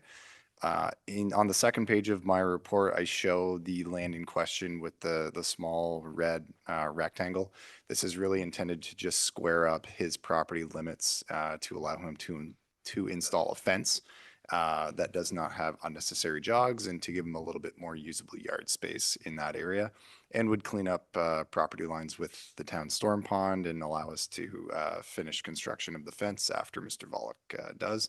That would run southerly to the limit of our owned stormwater pond property. So the purpose of this report tonight is to bring it to council's attention that this has been requested from a member of the public, and staff are looking for council's willingness to part ways with this small portion of property to be added to Mr. Volek's abutting property. It'd be a class 2 sale, only one property abuts it, and that is Mr. Volek's. And if council does have the desire to proceed with this, we would need to declare that portion of land as surplus and proceed with the normal surplus process and disposition. And sorry, I neglected to reference, but through the design of that subdivision, there was contemplation for the potential of a future trail to wrap around the pond. And what we had done, Mr. Brown and I actually attended the site. We found all of the survey bars on Mr. Volek's property, so we know exactly where the property limits are on the ground. And we were able to stake this out with great certainty that this would not hinder construction of a future trail if council so chose in the future to do so. On the third page, actually on the bottom of the second page of the report, it kind of shows in a little bit more detail where the pond is in relation to this land. It's not perfect. this image, but we do have the room to accommodate a modest 3-meter trail around there and stay out of the top of the bank of that pond itself. So staff are confident. We really don't see any technical concerns, but we're looking for council's direction. Councillor Hicks. Quick one. So you found the bars. Do we still need to do a survey? And if we do, does the homeowner, he's paying for the survey because it's at his request? Through your worship, yes, so there would still need to be a survey completed, as this specific part has not been surveyed out previously. It's part of a larger block. And by my understanding, yes, the homeowner would be responsible for the cost associated under the land sale bylaw. I have no issues with this. I don't know. There's not a staff recommendation, but I'm assuming the mayor has something? I do. I mean, we can either approve it or deny it. So if your motion is to approve, is to receive for information, and that council receive for information, request that land transfer 367 Camden Road portion of Millhouse Yard stormwater pond land, and further that council direct the application to proceed to the public notice step in the sale process of unsolicited Class 2 lands. I'll move. Moved by Councillor Hicks, seconded by Deputy Mayor Calvert. Is there any further comments, questions, or concerns with respect to the motion that's on the floor? Seeing none, all in favor of the motion on the floor? Opposed? Motion is carried. Growth and infrastructure feasibility assessment for a municipal aggregate site. And Mr. Nanton, I see he's standing up, so whenever you're ready, Dave, the floor is yours. Through your worship, I'll just start off. So this was a request that came from council a number of months ago, and I personally did not have the bandwidth and time to be able to put the attention to this report that it deserved. So I tasked Mr. Nanton with this a number of months ago, and we are at the point now where Mr. Nanton will be able to go through his report, the high points of it for council, and any feedback that council might be able to provide to staff. Yeah, go ahead, Dave. Thank you. So for, in light of the evening, I'm really going to try and hit the high points for the report. So really looked to do research about the feasibility, about what was required to really get a license, some pricing, some high-level cost estimates, as well as some consideration for what it requires to really to operate an aggregate pit. So with consideration for the staff report, again, just the high level details here. The process and requirements to obtain a license are regulated by the Ontario government. So an application is required through the Ministry of Natural Resources. Within the staff report, the list of technical studies required are outlined, and those are directly from the Aggregate Resources of Ontario Information Standards document 23, just to verify. So an application submission with all the technical studies required would go through a full technical review, full circulation, like a technical circulation process, public consultation and engagement. This process is widely referenced as being about a 2-year process once you submit an application. You're looking at probably a 9 to 12 month period to prepare a submission once you've retained the qualified personnel through an RFP process. Part of the process was considering some municipal lands review, so 2 sites were considered through the staff report. I won't get into the details as they're in the report, but neither site demonstrated a clear opportunity to serve as an aggregate reserve or an operating pit through the available information, though this could be reviewed in greater detail. Just going to move now into some operation and high-level budget considerations. So it's considered confirmed with the Town Public Works Department. The town surface treatment and granular maintenance program approximately utilizes 16,000 tons of granular A annually. So we use this as a baseline to consider what our annual needs are outside of capital work projects with, say, MTO or the county, as conditions can change about how we can use granular and where it's sourced from. The costs related in 2024 for granular translated to $220,000, which is $13.75 per ton. Using local resources and my experience in private consulting, I put together a high-level cost estimate for what the soft costs are anticipated to be for an application. This ranged between $180,000 and $215,000, not including HST.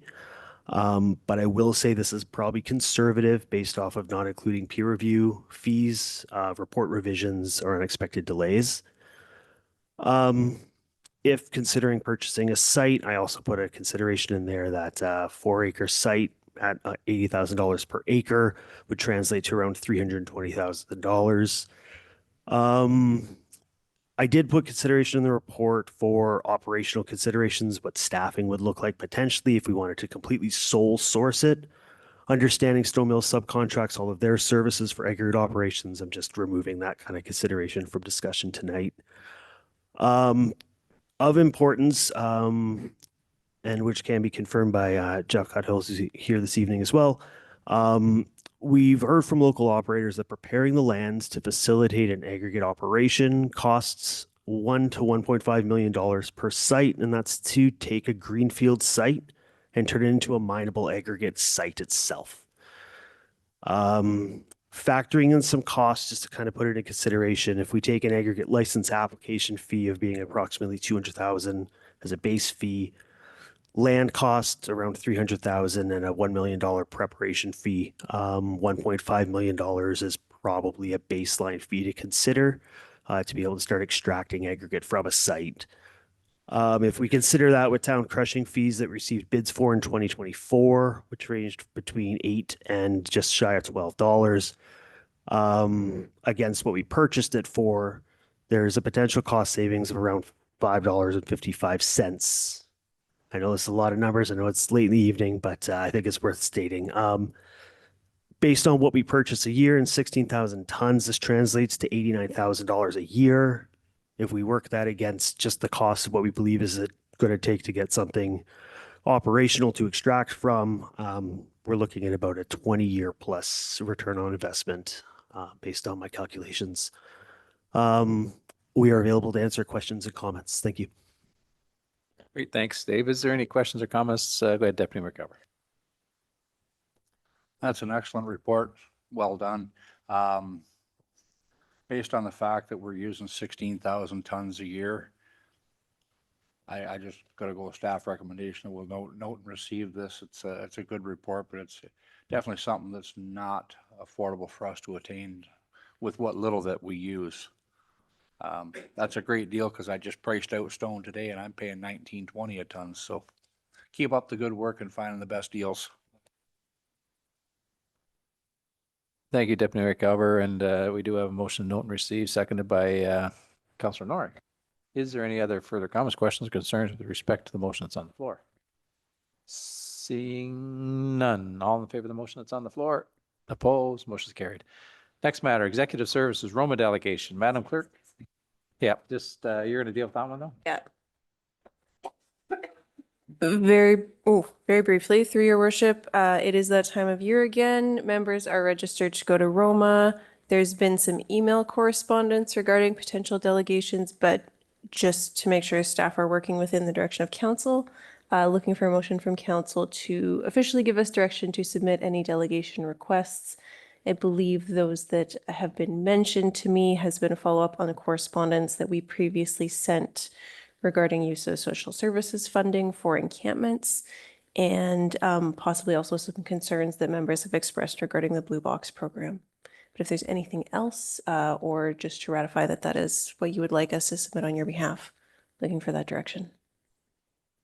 Thank you, Madam Clerk. I'll confirm the use of provincial social services. We've reached out to the minister, and the minister was too busy. So, but there was an opportunity that if we were going to go to AMO, that we might have been able to get squeezed in there. So I would suggest we stick with this one and go see the minister with respect to using provincial social service dollars to fund encampments on private property. And the other one was, yeah, we may have to get in line for the Blue Box discussion, but I'm thinking that there's probably 444 municipalities that are going to ask for a delegation with respect to that. But did council want to follow up with that one?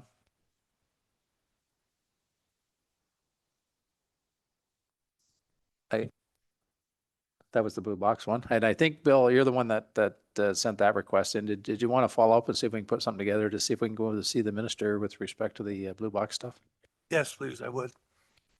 Okay, there's two, Jess. Is there any other, and is there any other options? Yep, go ahead, Councillor Hicks. Number one, OPP billing costs related to hosting the Quinny Detention Center. I'm quite certain we've got a lot of information already started on that, so we might be able to put something together for that as well. Anything else? Yep, go ahead.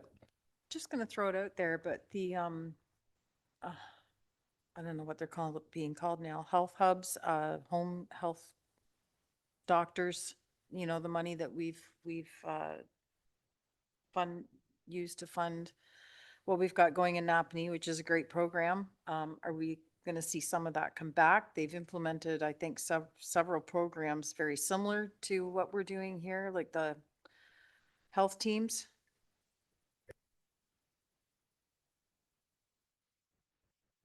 Yeah, I think I was reading in the newspaper actually that they got some grant money, I think, to try and absorb. I'm not sure, other than what I read, I wasn't sure what was going on with that. But I know there has been some discussions, and Mr. Grant, I think, may have been involved in it, is that there may be some neighboring municipalities that might want to buy into our program. But I'm not sure where that is. Maybe Mr. Grant can speak to that. So through you, Mr. Mayor, we have begun discussions with a neighboring municipality who's expressed an interest. They're just trying to navigate their existing arrangement with physicians with what joining Greater Napanee in our efforts would look like. And what I indicated was that we would be happy to invite someone into the arrangement, and we'd be even happier to lower our bill. Thank you. I know that isn't related to having a delegation, but it's we're working on it anyways. Yeah, go ahead, Mike. Only thing I'm saying is, guys, we have to be very delicate about how we pick and choose our fights, because when we got 34.8 billion, you know what I mean? All I'm saying is there's certain things that make sure that I don't want to be the nagging neighbor, but at the same time, I want to go ahead and say, hey guys, let's play ball. But these are some serious issues that we have. And Angela, what she said about OPP billing is how many, yeah, 1987. Wow. But the point is that how many homelessness that are actually coming from the prison that are incurring more costs too. So all I'm saying, you as the mayor, you're the one that to delegate or through the cobwebs of Queen's Park. I'm just saying that delicacy is not my forte. It is yours. so there we go. Well, I don't, it's never a bad thing just to readdress it, right? Just to see, like I say, I mean, let's look at, before we make any decisions, maybe let's take a look at the stats and see if the calls at the jail have reduced, and see if, you know, if there, I mean, that's what they told us at the time that was going to happen. And I saw some immediate results, but whether it's long-term or not, I don't know. So it's just a matter of comparing some stats, right? Yeah, that's the Minister of Finance, and that's a whole other kettle of fish, and we didn't get a lot of traction the first time. So it may be something worth addressing as well, right? Because like I say, there's nothing in the world that's that old except for us. So is there anything else? Madam Clerk, do you have what you need? Okay. So we're going to note and receive, and we've provided direction. Does everybody understand the direction that we've provided, Madam Clerk, to start processing some form of a delegation for us? Okay, all in favor, mover and seconder, sorry. Mover and seconder, sorry. Moved by Deputy Mayor Cower, second by Councillor Martin. Is there any further comments, questions, or concerns, or does anybody need what the motion reads? All in favor of the motion that's on the floor? Opposed, motion's carried. Executive Services, outdoor patio bylaw review.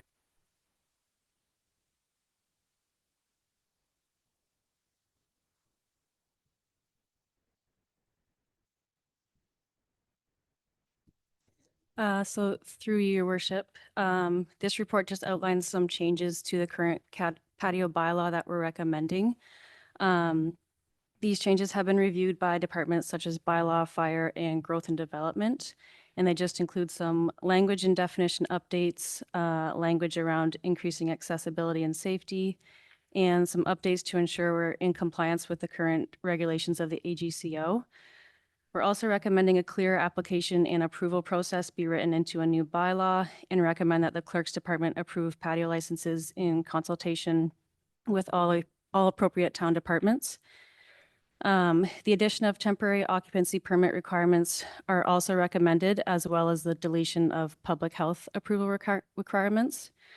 We're recommending reducing some fees slightly for sidewalk renewals, and for new or renewed private patios, since those application processes are a little bit less detailed. And I'd be looking to bring a draft bylaw with these changes to a future council meeting for council's consideration. And happy to take any questions. Perfect. Is there any questions or comments with respect to the report or the presentation we've heard here this evening? Seeing none, we do have a recommendation that council receive for information the executive serves outdoor bylaw patio review some report and further a draft outdoor patio bylaw that incorporates the recommendations described in this report be brought forward to a future council meeting for consideration. Moved by Deputy Mayor Carver, seconded by Councillor Hicks. If there's no further comments, questions, or concerns, all in favor of that motion? Opposed? Motion is carried. Corporate communication service levels, Mr. Grant.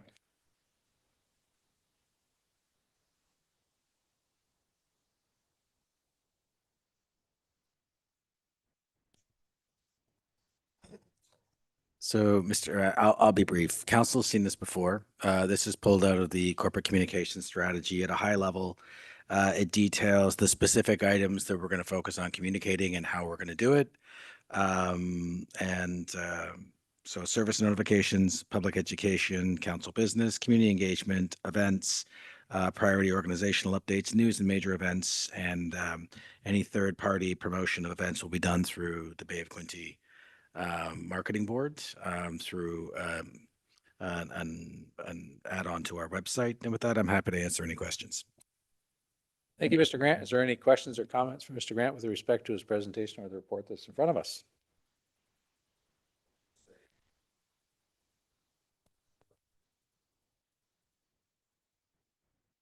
Seeing none, we do have a recommendation that council receive the report of corporate communication service levels and council approve the town's corporate communication service levels as presented.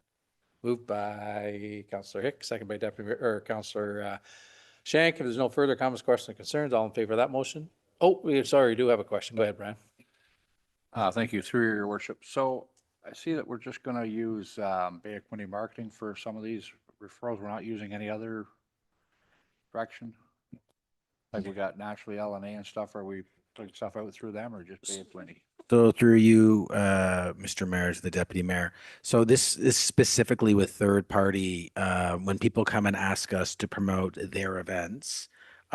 We don't typically use staff to promote third party events, but what we're doing is we're attaching the ability for people to promote their events through Bay of Quinte because we have a contract with them. And that's why that's in there. Okay, thank you. Great. Thank you, Deputy Mayor Carver. Thank you, Mr. Grant. Is there any other questions before we call for the vote? Seeing none, all in favor of the motions on the floor? Opposed? Motion is carried. Bylaws. We do have a bylaw number 2025-0072 to authorize the erection of stop signs at the intersection of Daly Road and Lime Lake Road. Look for a motion to put it on the floor. Moved by Councillor Hicks, second by Councillor Shank. Ready first, second, and finally passed this 28th day of October 2025. All in favor of the motion? Opposed? Motion is carried. Information reports from members. Are there any information reports from the members this evening? Seeing none. Inquiries? Do members of council have any inquiries? Seeing none. Notice the motions. I believe we do have a notice to motion, Madam Clerk, submitted by Deputy Mayor Carver. How do we want to do with this? Deputy Mayor Carver, going to speak to it first? Sure. I've been to a couple of the FCM conferences, and I really like what I see there. It's It's a great organization. It's a local organization out of Ottawa. What they offer is, for people that don't know, it's called the Federation of Canadian Municipalities. Provides really good value to smaller to mid-sized cities like our own. And they do a lot of advocacy for us. There's funding available and there's other support measures. And a lot of things we're talking about here tonight, Blue Box and that, it's another feather in our cap sort of thing to help us along and to get along. I think that's a great organization and I'd like to be a part of it through the town of Greater Napanee. The rough approximate cost about $5,000 a year to be a member. It's very similar to AMO, but more on a scale for our type of municipality. So it's a great organization, and I really strongly feel that we should be members of that. Great. Thank you, Deputy Mayor Calver. Is anybody have any questions of Deputy Mayor Calver? And go ahead, Councillor Norrie. Okay. Sorry about that.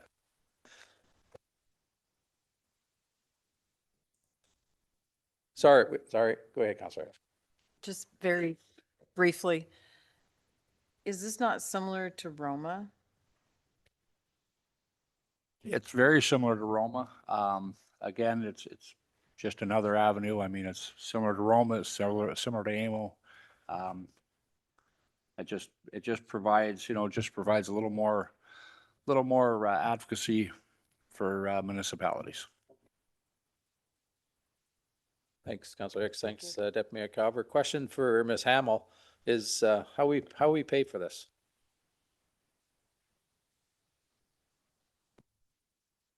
Through your worship, this would need to be included as an enhancement or an addition to the 2020-26 budget, or council could look to forego another priority to include this, not to have a tax levy impact.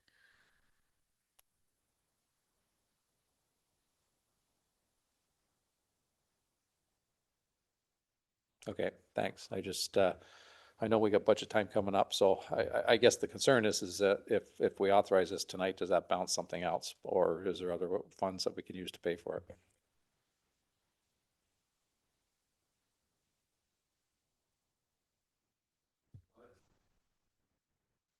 Yeah, sorry, go ahead, Al.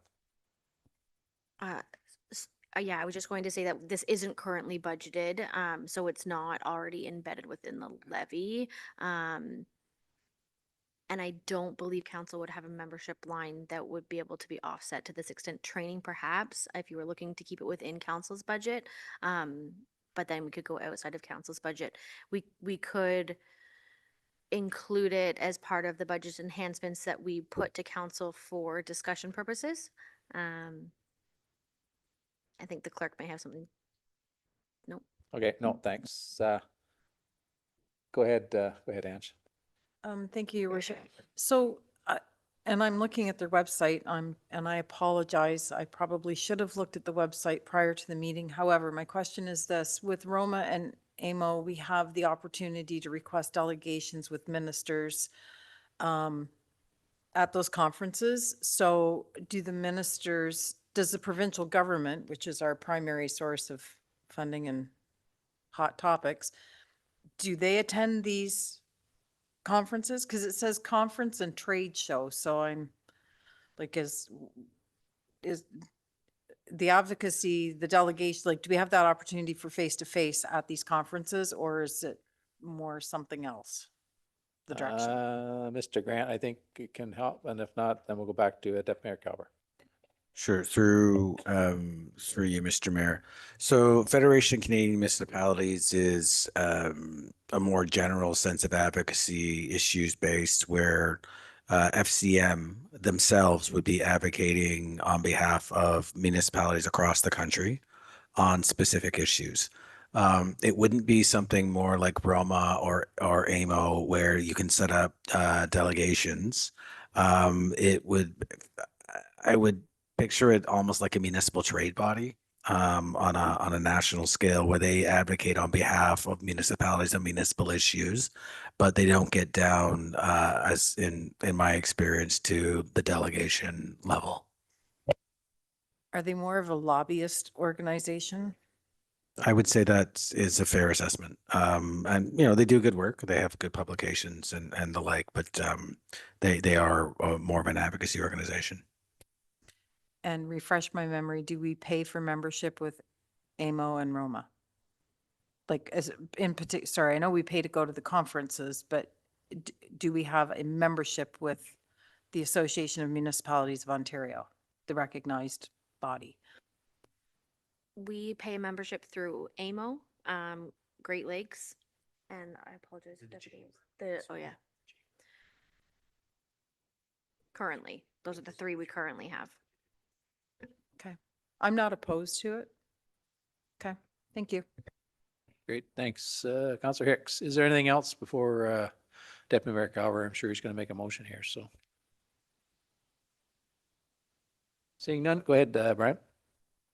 Okay, I'd like to make a motion that we figure a way we can make this work and become part of FCM.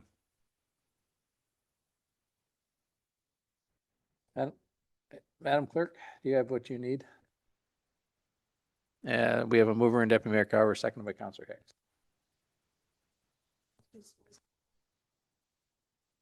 Yep, that'd be a good idea. Sorry, through your worship. I'm seeing some confused looks. So when I receive the wording of a notice of motion before the agenda is published, it goes on the agenda with the intention that council can vote on it at this meeting.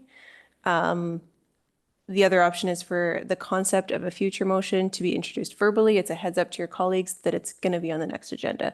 And then we vote on it next meeting. Those are the two ways we do notices of motion. Because this was in writing, you had the chance to ask your questions of your colleague over the weekend and look at the agenda. There is the option to vote on it tonight, just to clear that up.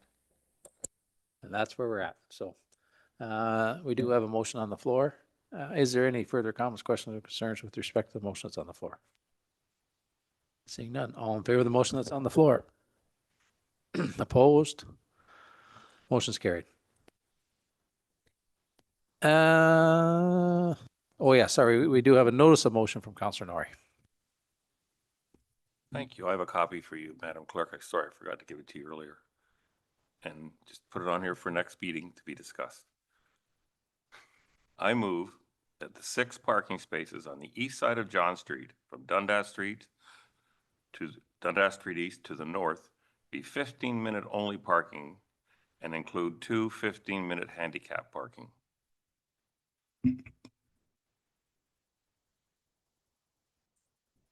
Great. Thank you, Councillor Norrie. I think Madam Clerk will be able to get a copy of that from you and we'll deal with it in the next meeting.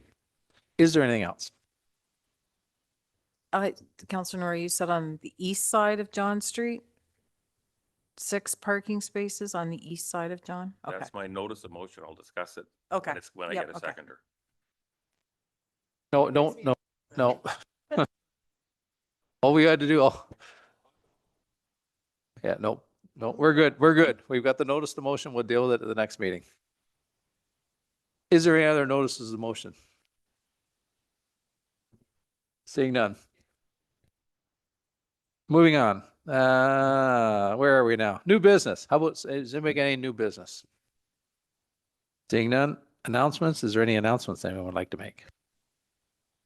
Yeah, go ahead, Mike. The St. Albans Civic Center, they had the Oktoberfest there on Saturday. It was unbelievable success.